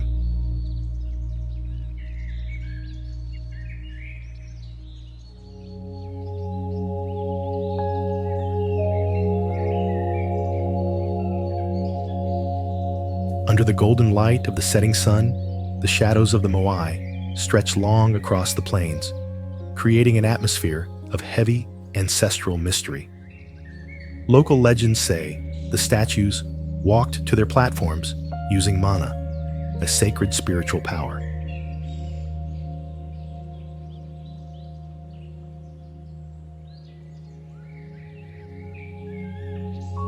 As the wind whistles through the jagged volcanic rocks, one is forced to ask, are these giants merely stone, or are the spirits of the Rapa Nui people still living inside them, guarding the island's secrets? What happens to a culture when its gods outlast the people who carved them?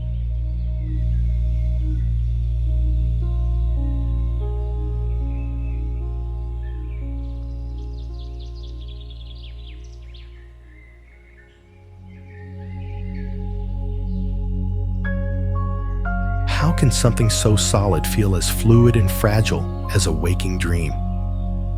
Deep within the heart of the Mendenhall Glacier in Juneau, Alaska, lies a world carved entirely of frozen light.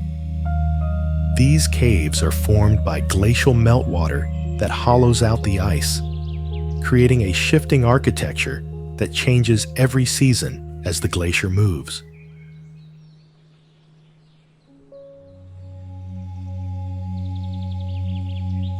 The ice is so dense that it absorbs every color of the spectrum except blue, resulting in a crystalline interior that looks like a cathedral made of sapphires or the inside of a giant frozen wave.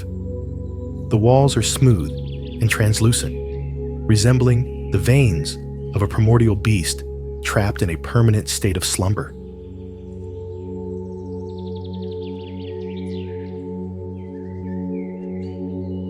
Scientists warn that these caves are melting at an unprecedented rate, making them as dangerous as they are beautiful. Local Tlingit folklore speaks of the ice spirits who guard the purity of the mountains. As a soft, azure light filters through the frozen ceiling, it creates a ghostly, ethereal atmosphere that feels disconnected from time. If the ice holds the memories of 10,000 years, what will happen when the last cave finally melts away?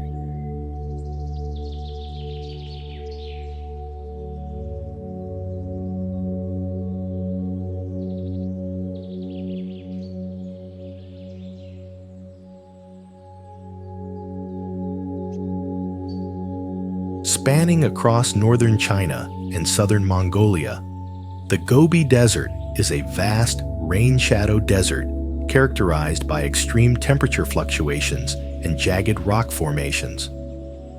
Covering 1.3 million square kilometers, it was once the heart of the Great Mongol Empire and a vital segment of the Silk Road.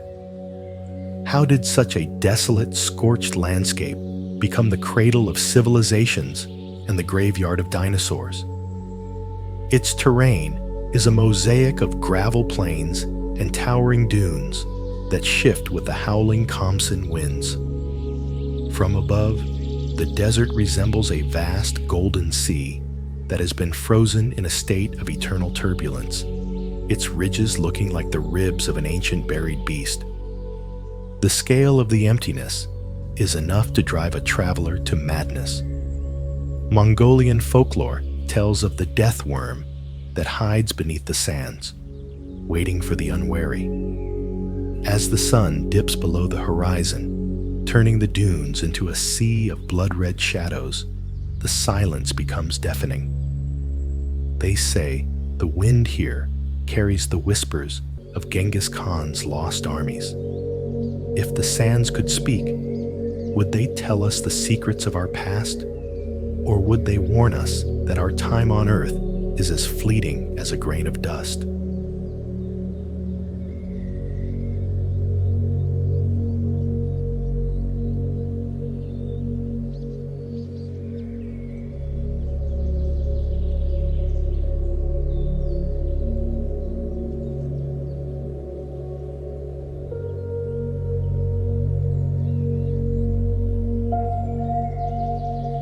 Do you hear the thunder of engines or the heartbeat of the mountain? The Grossglockner High Alpine Road is not just a route, it is a legendary journey through the soul of the Austrian Alps.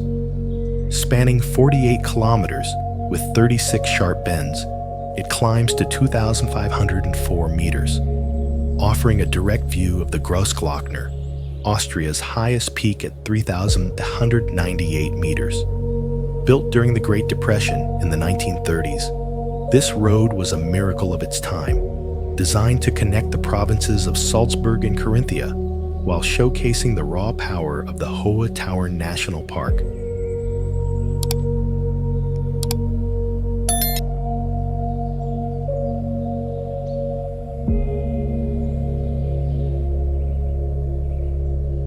Visually, the road looks like a giant gray ribbon fluttering in the wind, draped over the shoulders of sleeping stone giants. It cuts through alpine meadows and stark rock faces like a surgical scar on the Earth's ancient skin. As the mist rolls over the ridges, the atmosphere becomes heavy with the weight of history and nature's grandeur.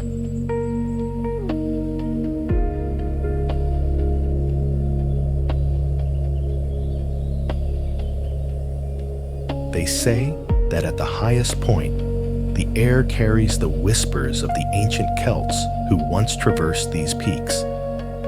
Does this road represent man's ultimate conquest? Or is it merely a fragile bridge over a power we can never truly tame?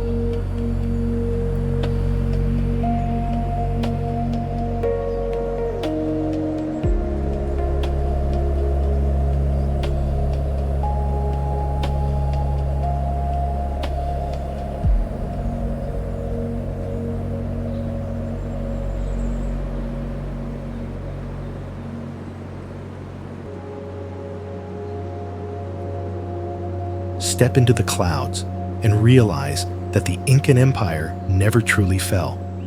It simply retreated to a height where only the sun can reach it.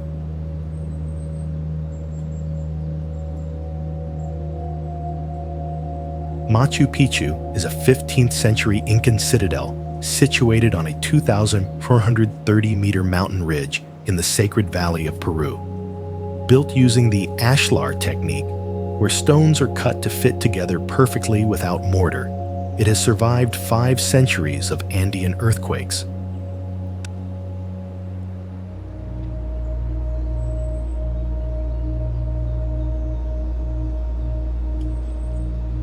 The site features astronomical alignments with the solstices and sophisticated hydraulic systems that still function today. Visually, the city looks like a green and gray velvet crown resting on a jagged granite spine.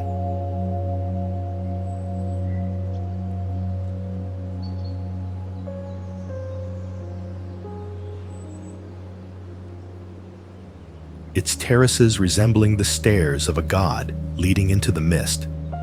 It is a masterpiece of environmental integration, where the architecture mimics the surrounding peaks. In the soft, thin air of the high Andes, the ruins feel like they are vibrating with a silent, ancient energy.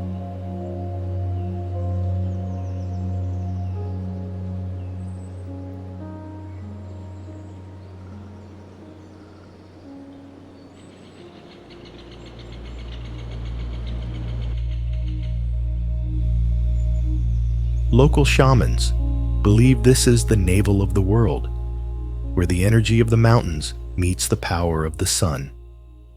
As the golden morning light hits the Intihuatana stone, a sense of sacred resilience descends. Have we found a lost city? Or has the city found a way to remain forever beyond our understanding?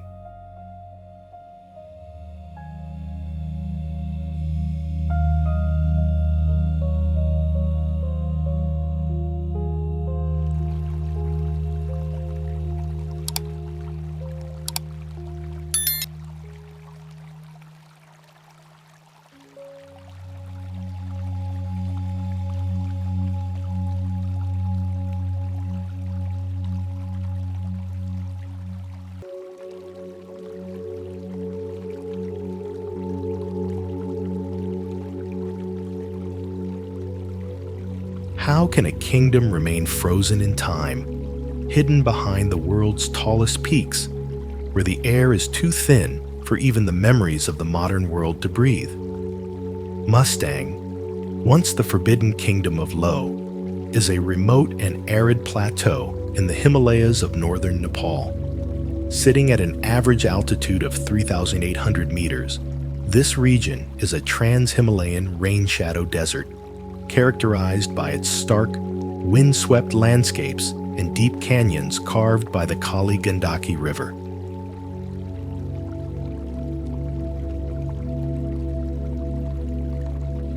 Geologically, it is a high-altitude wasteland of fractured limestone and sandstone, where ancient tectonic forces have pushed the seabed to the roof of the world. Visually, the valley looks like a tattered tapestry of ochre, red, and brown, with jagged cliffs housing thousands of mysterious sky caves dug into vertical rock faces. These man-made grottos resemble a giant porous honeycomb, or the vacant eyes of a stone titan watching over the valley. The contrast between the parched, lunar-like terrain and the shimmering white peaks of Dhaulagiri and Annapurna is breathtakingly surreal. For centuries, This was a bastion of pure Tibetan culture, protected by its isolation and the ruggedness of the terrain. As the relentless wind howls through the narrow gorges, it carries the rhythmic chanting of ancient prayers from distant monasteries. Local legends speak of mountain demons trapped within the red cliffs, waiting for the sun to fail. In the crystalline light of the high desert, a profound spiritual stillness takes hold. Is this the last sanctuary of a lost age? Or are we merely guests in a kingdom that belongs to the wind?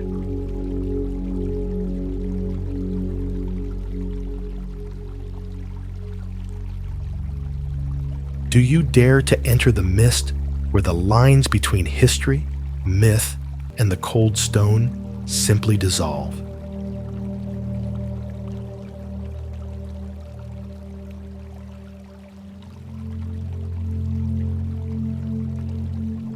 The Isle of Skye, the largest of the Inner Hebrides, is a rugged landscape of volcanic basalt, dramatic plateaus, and jagged peaks like the Black Cuillin.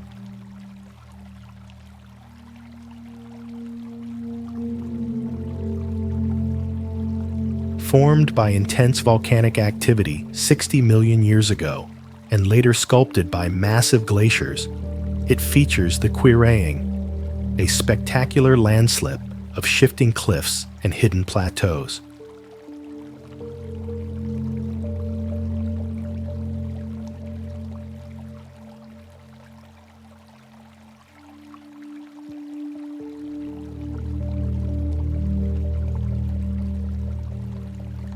The landscape looks like the jagged, green-scaled back of a sleeping dragon rising from the gray Atlantic, its ridges scarred by waterfalls that appear as silver veins on the mountain's skin. The Old Man of Storr, a 50-meter-high basalt needle, stands like a lonely, petrified sentinel guarding the misty coast.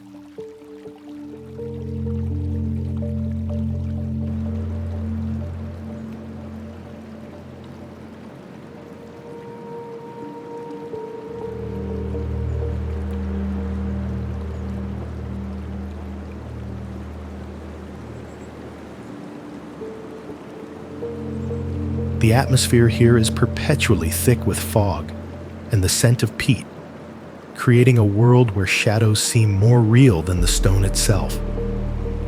Local folklore is saturated with tales of the fairy folk who reside in the glens and the spirits of the clans who fought for every inch of this sodden earth.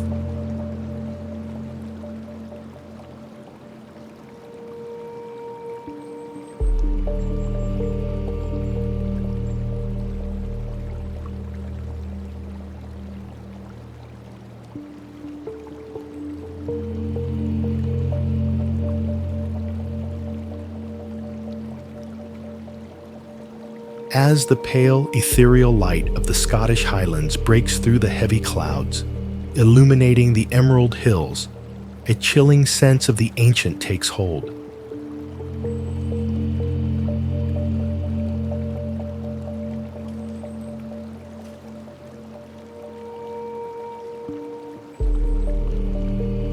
Is the mist a veil to hide the fairies, or is it the breath of the mountain itself? What happens to the soul when it wanders into a place that time has forgotten to claim?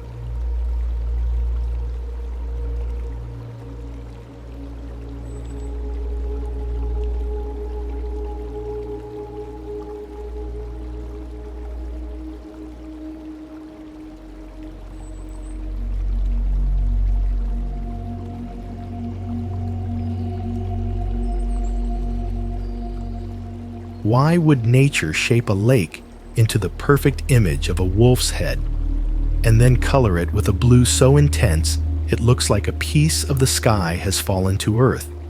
Peyto Lake is a glacier-fed lake in Banff National Park in the Canadian Rockies, situated in the Waputehk Valley at an elevation of 1,860 meters. Its incredible turquoise color is caused by glacial flour.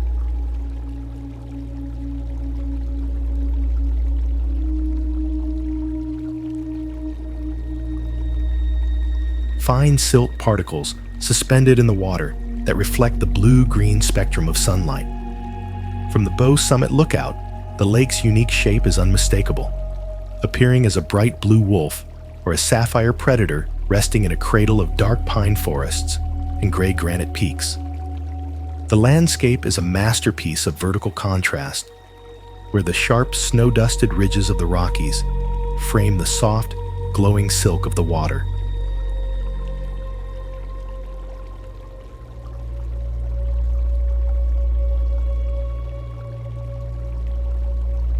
It looks like a pristine, liquid gemstone hidden within a fortress of stone and ice.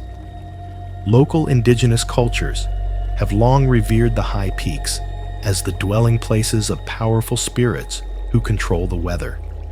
As the first crystalline light of the morning hits the turquoise surface, the water glows with an unnatural, internal brilliance. Is this the Earth's most beautiful eye? Or is the wolf-shaped water a silent guardian of the mountain's secrets? How can a lake hold so much light in a world of dark stone?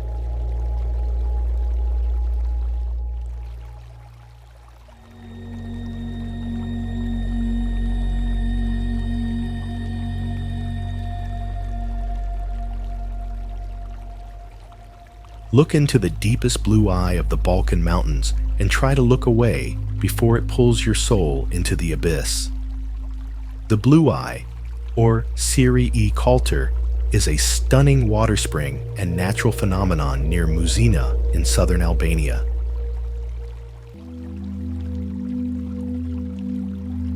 This karst spring pumps out more than 18,400 liters of water per second from a depth of more than 50 meters. Although divers have never reached the actual bottom due to the extreme water pressure. Geologically, it is a vertical shaft where underground river water surges to the surface through a deep limestone tunnel.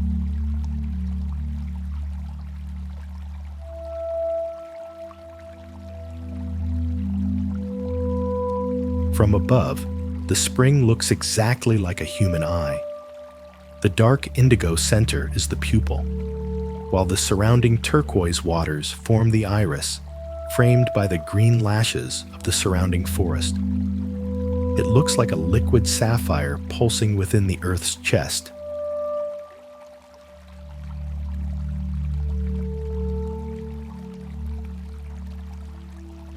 A vibrant and terrifyingly beautiful portal to a subterranean world.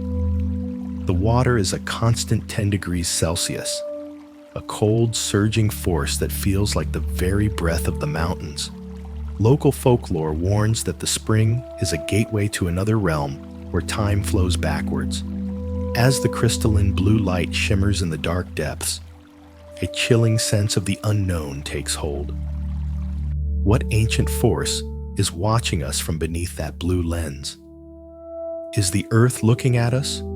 Or are we looking at the Earth's most secret memory?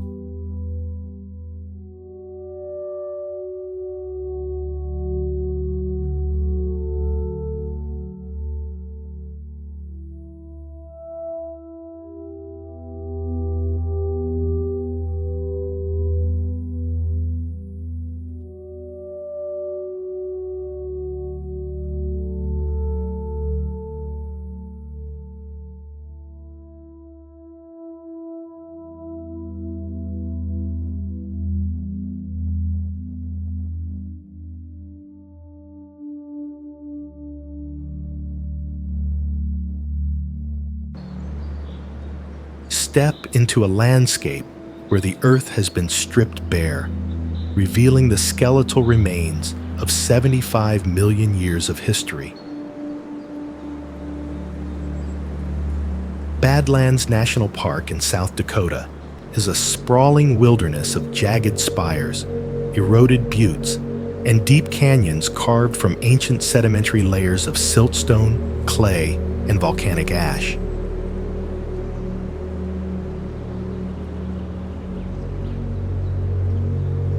The geological formation is a textbook of erosion, where wind and water have peeled back the skin of the prairie to show vibrant stripes of red, orange, and purple rock.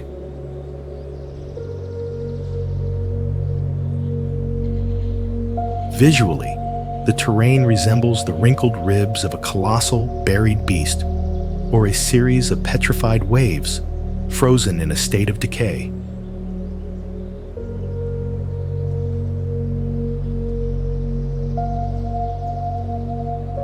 It is one of the world's richest fossil beds, holding the remains of prehistoric rhinos and saber-toothed cats. The silence here is absolute, echoing with the weight of deep time.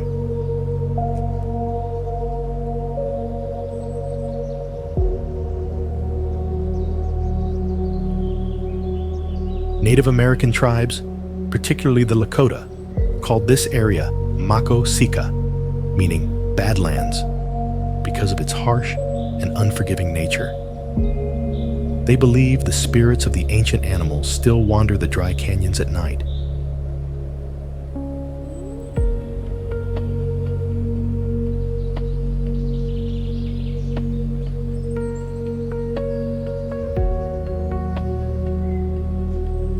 As the dying sun turns the jagged spires into a sea of burning shadows, the atmosphere becomes hauntingly spiritual. Is this a vision of our planet's distant past, or a grim preview of a desertified future? What secrets are hidden in the dust of these crumbling cathedrals?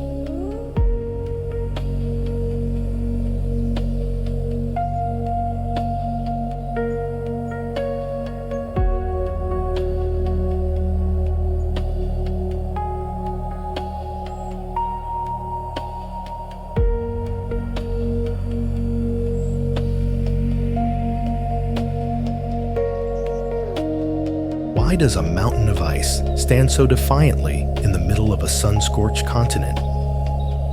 Rising majestically from the plains of Tanzania, Mount Kilimanjaro is the highest peak in Africa, standing at a staggering 5,895 meters.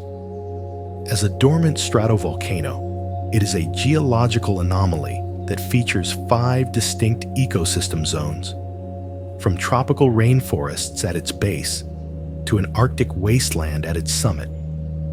Its iconic snow-capped peak looks like a crown of white diamonds resting on the broad brown shoulders of an African king. From a distance, the mountain resembles a solitary giant rising out of the mist, a beacon of white light in a sea of golden savanna. However, the glaciers are rapidly disappearing, leaving the mountain's summit bare for the first time in millennia. Local Chaga legends say the mountain is the throne of the Great Spirit, who punishes those who climb with pride in their hearts. As the pristine morning light hits the thinning ice, the mountain glows with a sacred fading brilliance. Can we save the crown of Africa, or are we witnessing the slow death of a god?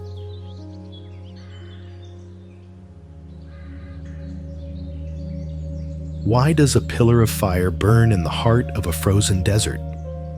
Monte Erebus is the southernmost active volcano on Earth, standing at 3,794 meters amidst the desolate ice of Antarctica. It is one of the few volcanoes in the world featuring a persistent phonolytic lava lake that has churned for decades. Geologically, it is a freak of nature, a searing furnace trapped inside a kingdom of frost. From above, the crater looks like a glowing red eye peering through a white mask of ice, a fiery portal in a land where time seems to stand still. Under the ethereal glow of the aurora australis, the steam rises like the breath of an ancient buried god. In this land of absolute zero, does the fire offer warmth, or is it a warning of the Earth's hidden rage?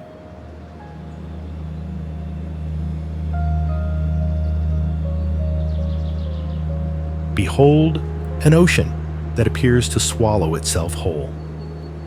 Off the coast of Le Morne, Brabant, an incredible optical illusion creates the appearance of a massive underwater waterfall plunging into the abyss.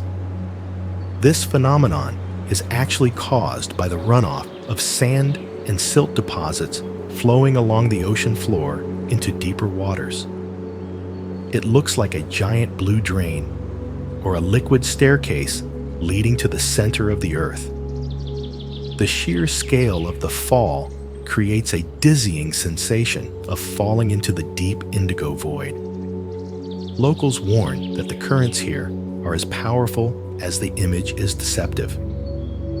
As the shifting shadows play across the reef, a sense of nature's trickery emerges. Do you trust your eyes, or do you fear the abyss that seems to be pulling everything into its silent, watery heart? Witness the slow, crushing crawl of a silver river that has been carving the heart of the southern Alps since the dawn of man.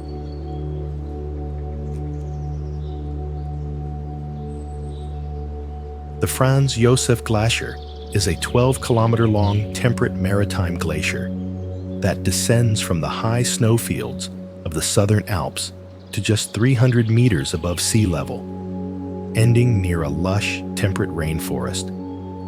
This rapid descent is a geological rarity, fueled by massive amounts of snowfall that push the ice down the valley at a rate of up to 4 meters per day. The glacier appears as a jagged, blue-tinged silver tongue, licking the granite walls of the mountain, its surface scarred by deep, sapphire blue crevasses and towering ice pinnacles. It looks like a frozen waterfall of diamonds caught in a permanent state of collapse. The ice groans and cracks with a sound like distant thunder, a constant reminder of its living, moving nature. Maori legend tells of the tears of Hinehukatere, whose grief for her lost lover froze into the glacier. As the pale Arctic light filters through the translucent blue ice, the atmosphere becomes heavy with a sense of mourning. Is the glacier a monument to eternal love, or is it a weeping giant, melting away as the world grows too warm for its frozen heart?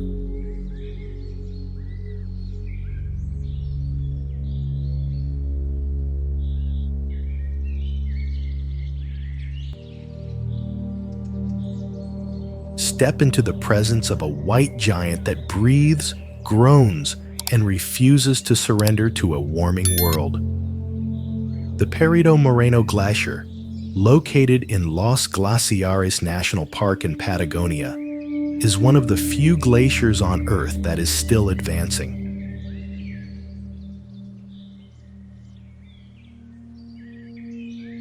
Stretching 30 kilometers in length, and rising 74 meters above the turquoise waters of Lake Argentino, it is a massive 250 square kilometer field of ice, fueled by the southern Patagonian ice field.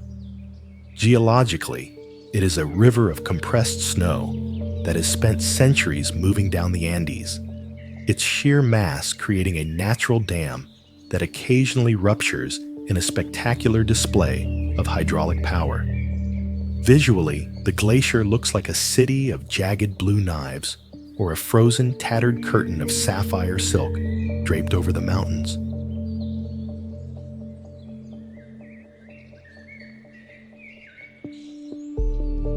The ice is so dense that it absorbs all light except the deepest blues, making the crevasses look like bottomless wounds of indigo. The silence of the forest is periodically shattered by a sound like a gunshot, the thunderous roar of calving ice crashing into the abyss below. It is a violent, beautiful reminder of the Earth's raw power. Local legends say the glacier is the spirit of a frozen god that protects the southern tip of the world.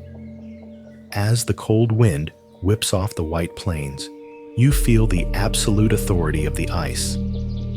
Is this the heartbeat of the planet, or a silent, freezing warning that we are merely temporary witnesses to its ancient, slow-moving rage?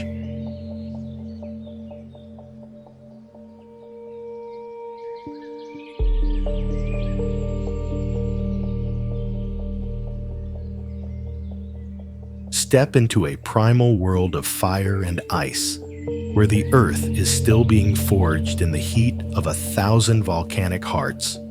The Kamchatka Peninsula in the Russian Far East is one of the most geologically active regions on the planet, home to 160 volcanoes, 29 of which are currently active.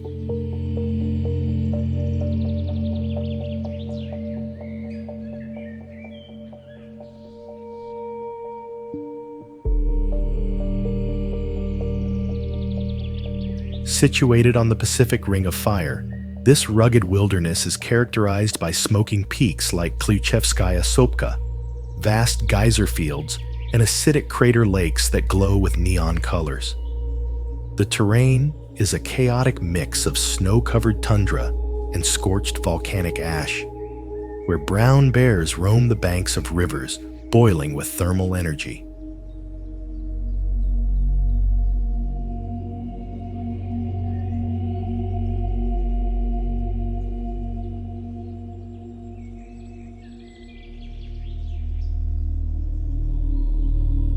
From the sky, the peninsula looks like a smoking emerald dragon resting on the edge of the Pacific, its scales represented by the jagged ridges and steaming vents. It resembles a landscape from the dawn of time, a raw and unfinished masterpiece of tectonic violence and natural beauty. The air is thick with the smell of sulfur and the rhythm of the Earth's internal pulse.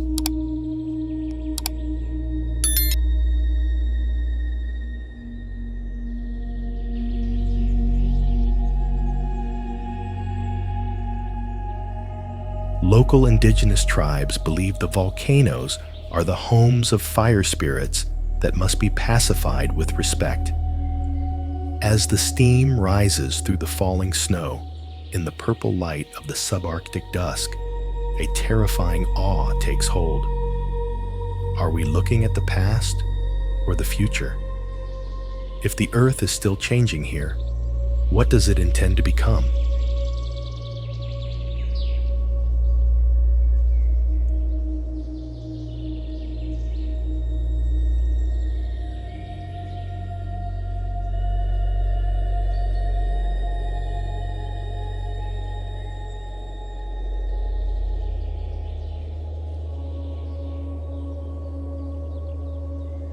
How can a building like this exist? Actually, this is not a man-made construction, but a direct vent from the underworld. Located near Lake Mývatn in northern Iceland, Ferrier is a surreal geothermal wasteland where the Earth's crust is so thin that it literally breathes fire and steam.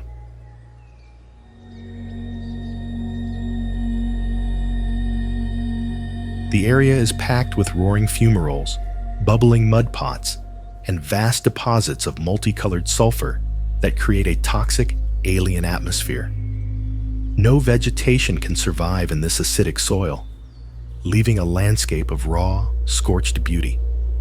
Visually, Verrier resembles a boiling, orange-red canvas of a dying planet, with steam clouds rising like the ghosts of 1,000 fires.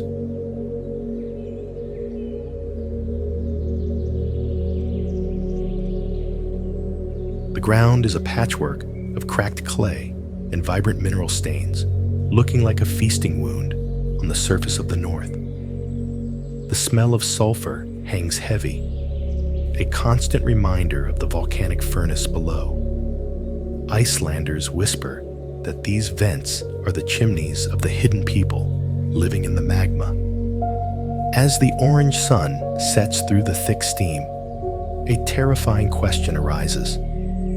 Are we standing on the edge of creation, or are we witnessing the first signs of the world's final breath?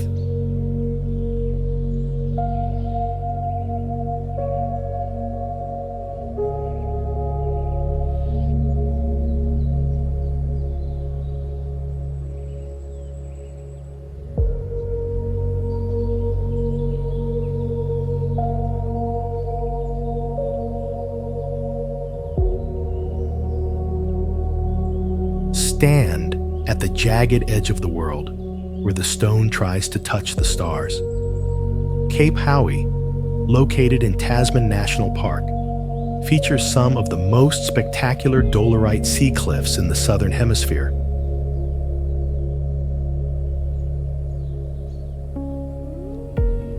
These vertical columns, formed by cooling magma 170 million years ago, rise hundreds of meters directly from the churning Southern Ocean.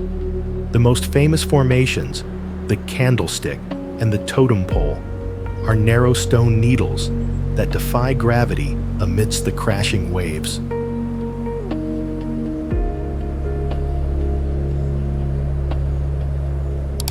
Visually, the cape resembles the weathered teeth of a prehistoric sea monster, or a row of giant petrified organ pipes waiting for the wind to play them. The scale of the drop is dizzying, a sheer wall of dark rock against the infinite blue of the abyss. Sailors have long feared these cliffs, as the currents here are as sharp as the stones.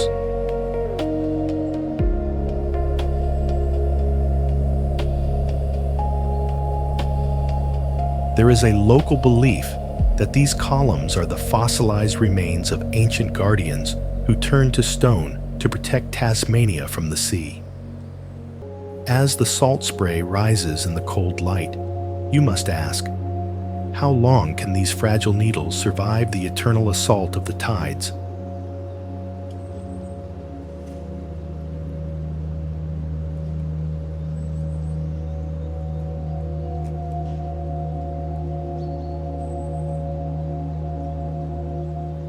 Beware the pink mirror that hides a lethal, thirsty soul. Located in the Great Rift Valley of southern Kenya, Lake Magadi is a soda lake characterized by its extreme alkalinity and high concentrations of trona salt.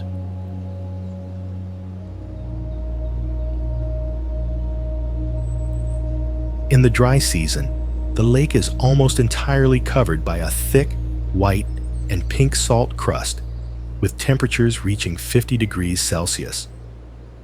The water that remains is a searing shade of crimson, colored by salt-loving bacteria that thrive in the harsh environment.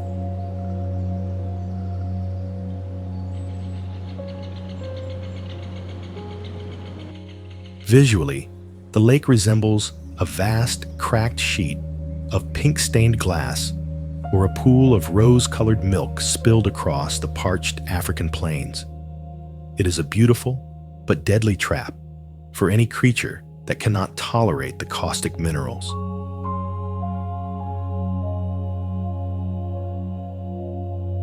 The Maasai people tell stories of a time when the lake was fresh, before a curse turned it to salt. As the shimmering heat waves distort the horizon, the pink surface glows with an unnatural light. Why does the earth create such intoxicating beauty in a place where nothing can drink? Is the lake a sanctuary for the strange, or a monument to eternal thirst?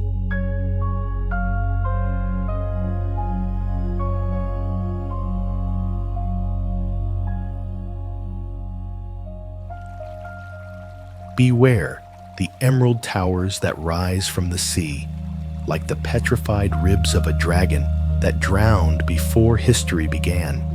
Phang Nga Bay, situated between Phuket and the Malay Peninsula, is a 400 square kilometer seascape dominated by over 40 limestone islands and dramatic karst formations.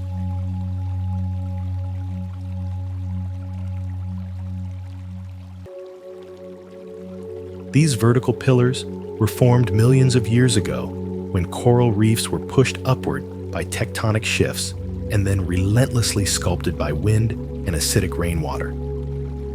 The most famous landmark, Khao Phing Khan, James Bond Island, looks like a giant tapered stone needle balancing precariously in a bed of emerald silk.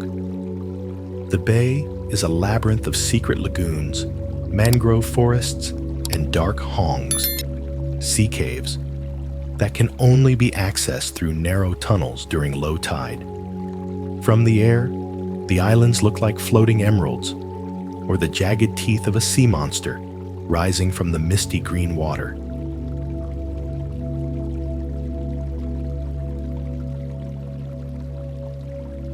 The atmosphere is thick with humidity and the cries of tropical birds, creating a sense of being lost in a prehistoric world.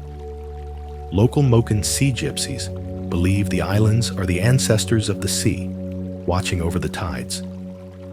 As the golden Thai sun sets behind the limestone giants, the water turns a deep, bruised purple.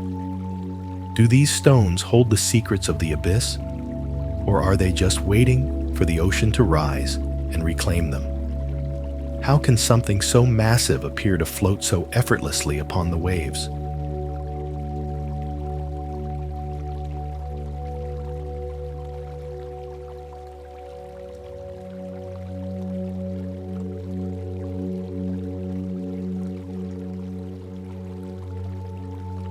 Have you ever wondered what it feels like to walk upon the very surface of a dream where the earth and sky have forgotten where they meet?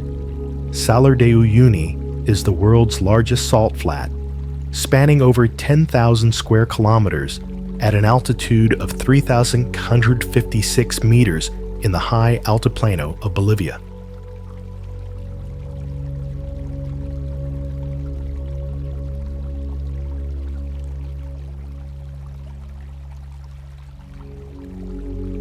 Formed by the transformation of several prehistoric lakes, it now holds an estimated 10 billion tons of salt and nearly 70% of the planet's lithium reserves. During the rainy season, a thin layer of water transforms the crust into a flawless, infinite mirror, creating a celestial canvas that reflects the clouds so perfectly you lose all sense of gravity.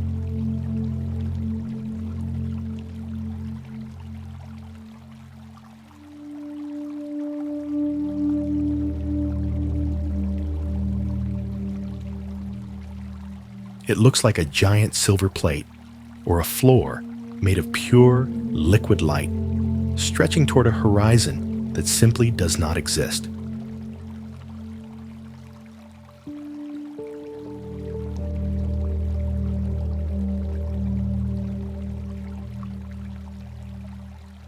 The salt crust beneath is patterned in natural hexagons, resembling a massive, white geometric beehive carved by the hands of the wind.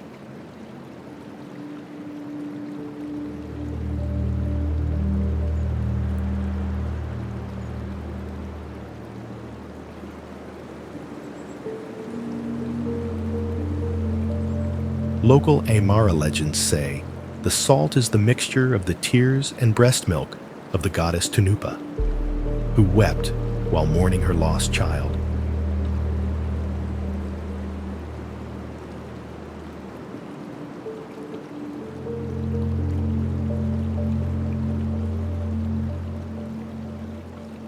As the setting sun bathes the salt in shades of violet and burning orange, the reflection of the stars at night makes you feel as if you are floating in the center of the cosmos.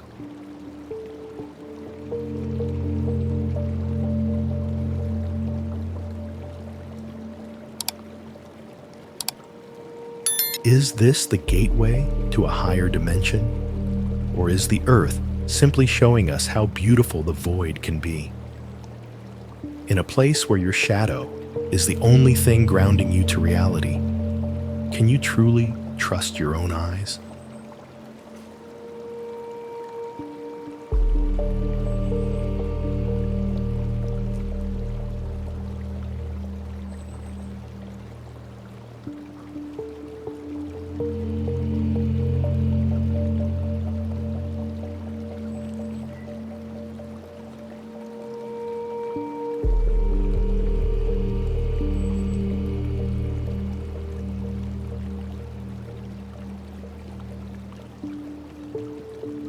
How could a city of such grandeur be carved directly into the heart of a mountain and then simply vanish?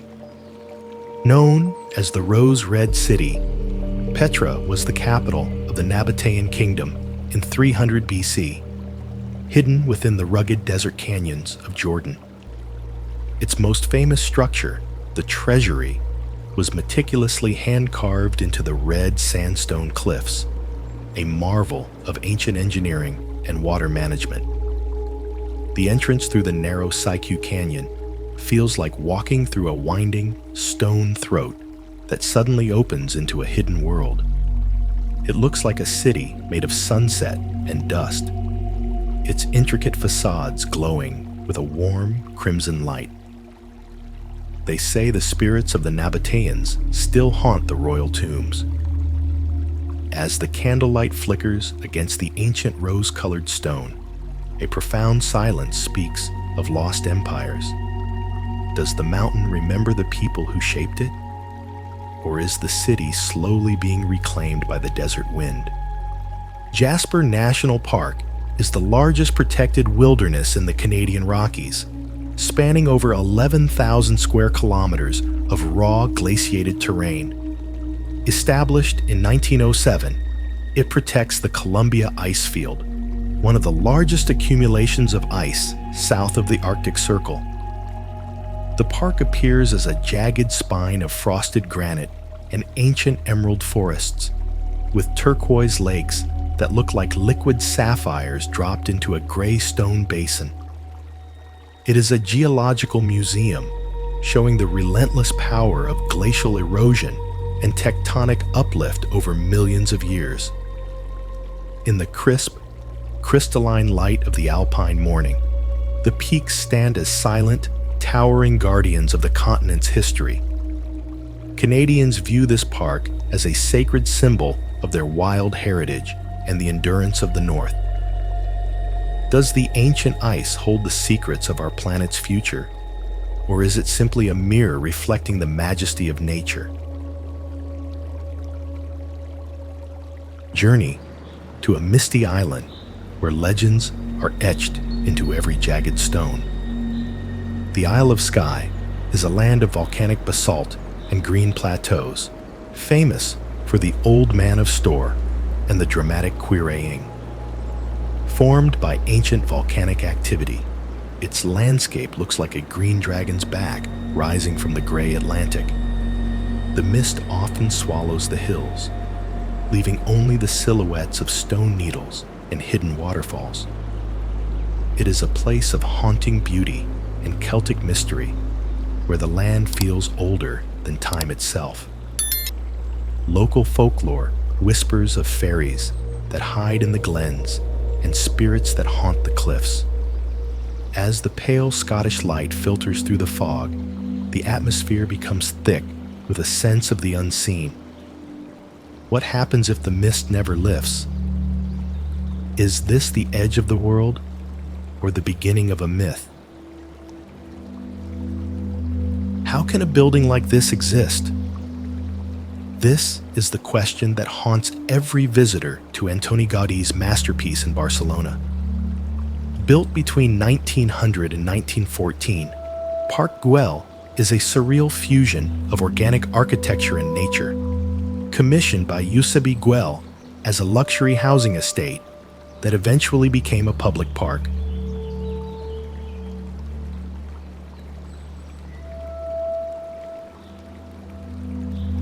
Gaudi, the architect of God, used the trencadís technique, using broken ceramic pieces, to create vibrant, undulating surfaces that mimic the fluidity of living organisms. The park looks like a gingerbread fantasy or a candy-colored dreamscape where stone has been taught to flow like water.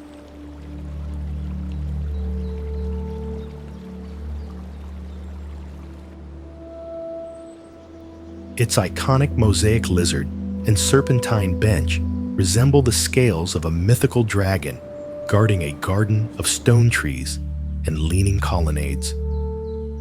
There are no straight lines here, for Gaudi believed that nature does not speak in rectangles. The structure feels as if it grew directly out of the hillside, a symbiotic extension of the Earth's own creativity.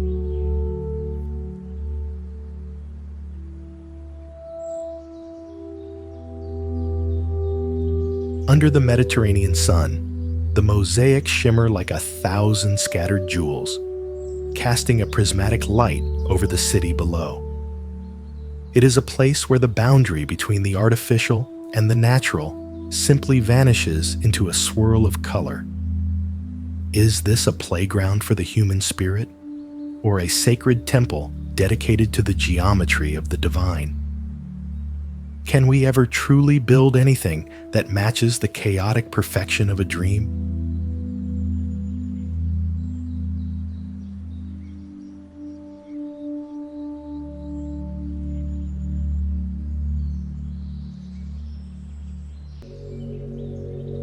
Welcome to the end of the map, a silent white kingdom where the wind is the only living voice and time is frozen in 1,000,000 years of ice. Antarctica is the coldest, driest, and windiest continent on Earth, a massive desert of ice containing 90% of the world's fresh water.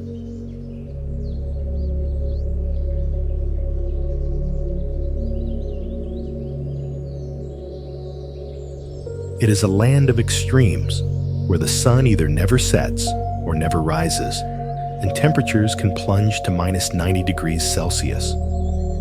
The landscape is an infinite white void, broken only by jagged nunataks and icebergs that look like floating glass cathedrals, or the jagged teeth of a frozen world.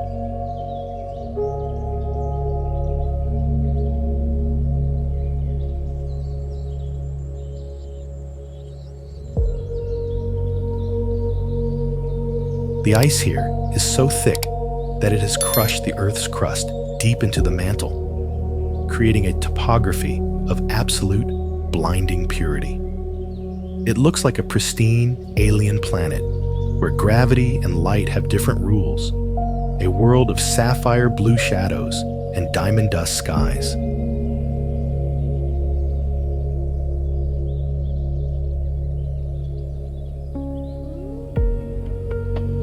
There is a profound, suffocating silence here that makes even the heartbeat sound like thunder.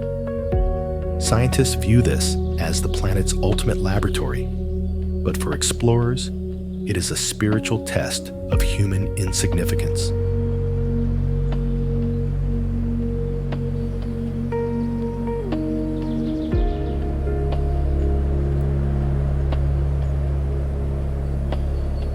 As the aurora australis dances in shades of neon green over the frozen mountains, a sense of holy isolation descends. Is this the birthplace of the world, or its final, frozen destination? Can a human soul truly survive in a place that was never meant for the living?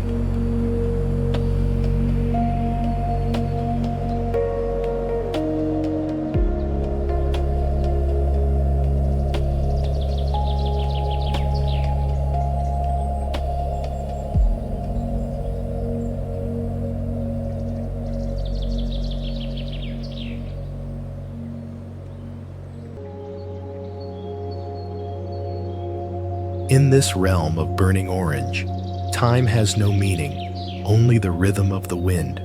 Sossusvlei is home to some of the highest dunes in the world, situated within the ancient Namib Desert.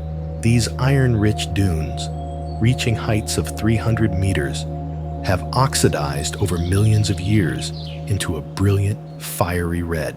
At the base of these giants lies Dedvlei, a white clay pan punctuated by 900-year-old dead camel thorn trees, preserved by the absolute lack of moisture. The landscape looks like a sea of frozen fire waves crashing against a parched, white shore. It is a place of stark, geometric beauty, where the line between life and death is etched in sand. Local folklore says the dunes are the wandering spirits of the desert. As the harsh white light turns into a soft amber glow at dusk, the silence becomes absolute. Is this a graveyard of trees, or a sanctuary of eternal stillness? Stand at the end of the world and realize that the horizon is only the beginning of the unknown. Ushuaia, is officially the southernmost city in the world, perched between the snow-capped Marshall Mountains and the icy waters of the Beagle Channel. Historically, it served as a remote penal colony, a place of exile at the very edge of civilization, where the wind never stops blowing. The city appears as a colorful cluster of houses huddled against a backdrop of jagged blue-tinged peaks and dark, cold fjords. It is the final gateway to the frozen continent of Antarctica, where the Southern Ocean begins its relentless assault. Sailors often speak of the Cape Horn spirit that guards the passage between the Atlantic and the Pacific. As the icy Antarctic light touches the colorful harbor, a sense of rugged, isolated pride fills the air. Have we reached the edge of the human map?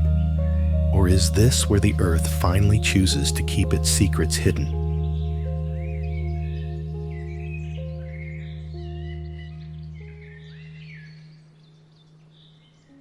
Why would the ocean leave a collection of perfect stone spheres on a lonely shore? These are the Meraki boulders, massive septarian concretions formed on the seafloor 60 million years ago and exposed by shoreline erosion. Each boulder weighs several tons and measures up to 2 meters in diameter, appearing as perfectly smooth, hollowed-out globes. They look like giant dragon eggs waiting to hatch, or alien artifacts discarded by a receding tide. Maori legend tells that these boulders are the fossilized remains of eel baskets washed ashore from a legendary voyaging canoe. Under the soft golden light of dawn, the wet stone shimmers with a mysterious, ancient glow. Is this a natural geological process? Or is the Earth trying to hatch something we aren't prepared for? Why do they appear so intentional in their placement?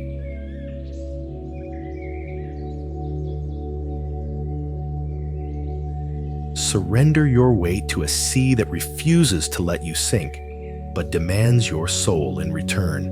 Lying at 430 meters below sea level, the Dead Sea is the lowest point on Earth and nearly 10 times saltier than the ocean. This extreme salinity creates a unique buoyancy that makes humans float effortlessly, while the mineral-rich mud is prized for its ancient healing properties. The shoreline is encrusted with white salt crystals that look like fields of jagged diamonds or frozen snow under a scorching sun.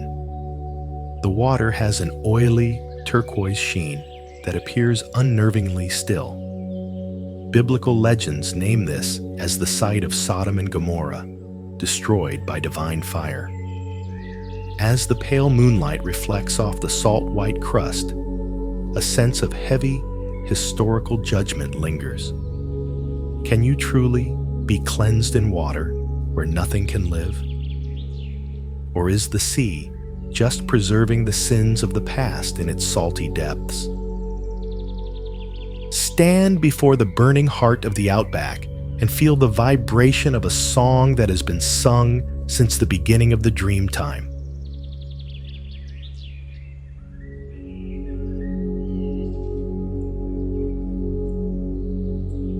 Uluru, also known as Ayers Rock, is a massive sandstone monolith in the Northern Territory of Australia, rising 348 meters above the flat desert plains and extending several kilometers underground.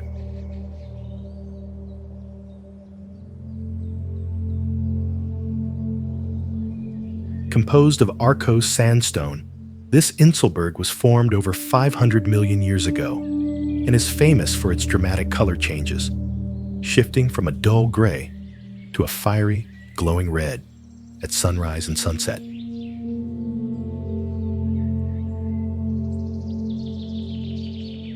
The rock appears as a colossal, blood-red scar on the face of the ancient Earth, its surface weathered with deep grooves and caves that look like the wrinkles of a primordial being.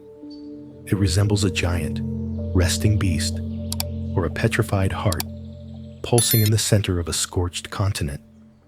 For the Anangu people, Uluru is not just a rock, it is a living entity, the physical manifestation of the paths taken by ancestral spirits during the creation of the world.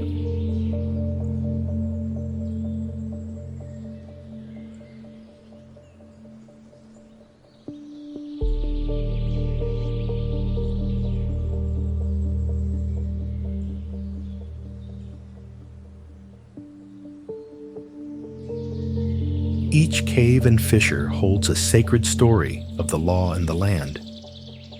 As the desert heat creates shimmering mirages around its base, the air feels heavy with a profound spiritual weight.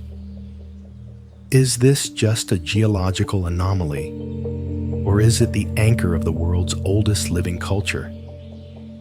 In the silence of the desert night, can you hear the rock breathing?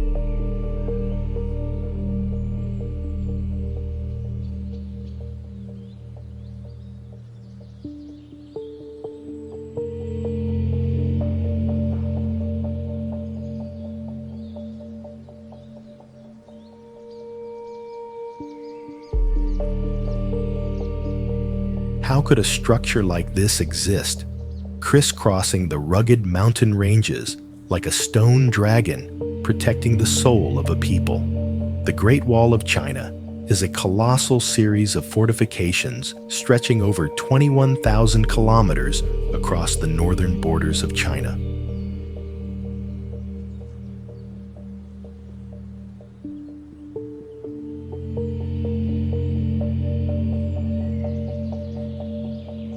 Built over 2 millennia by successive dynasties to protect against nomadic invasions. Constructed from stone, brick, tamped earth, and wood, it is the largest man-made structure on Earth, a testament to human labor and engineering ingenuity on a scale that defies comprehension.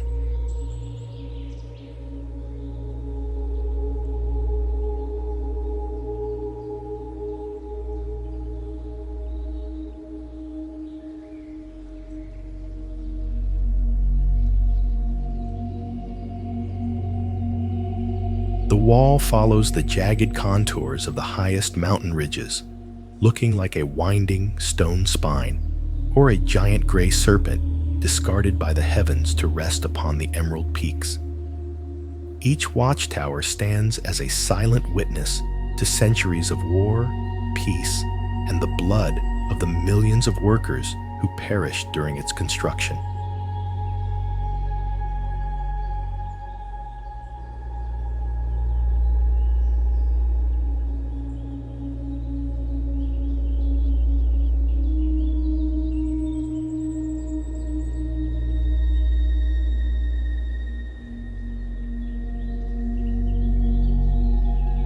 In the soft, misty light of dawn, the wall appears as a bridge between the clouds and the earth, a physical manifestation of a civilization's will to endure. Local legends say the wall is built on the bones of a dragon that once flew across the sky.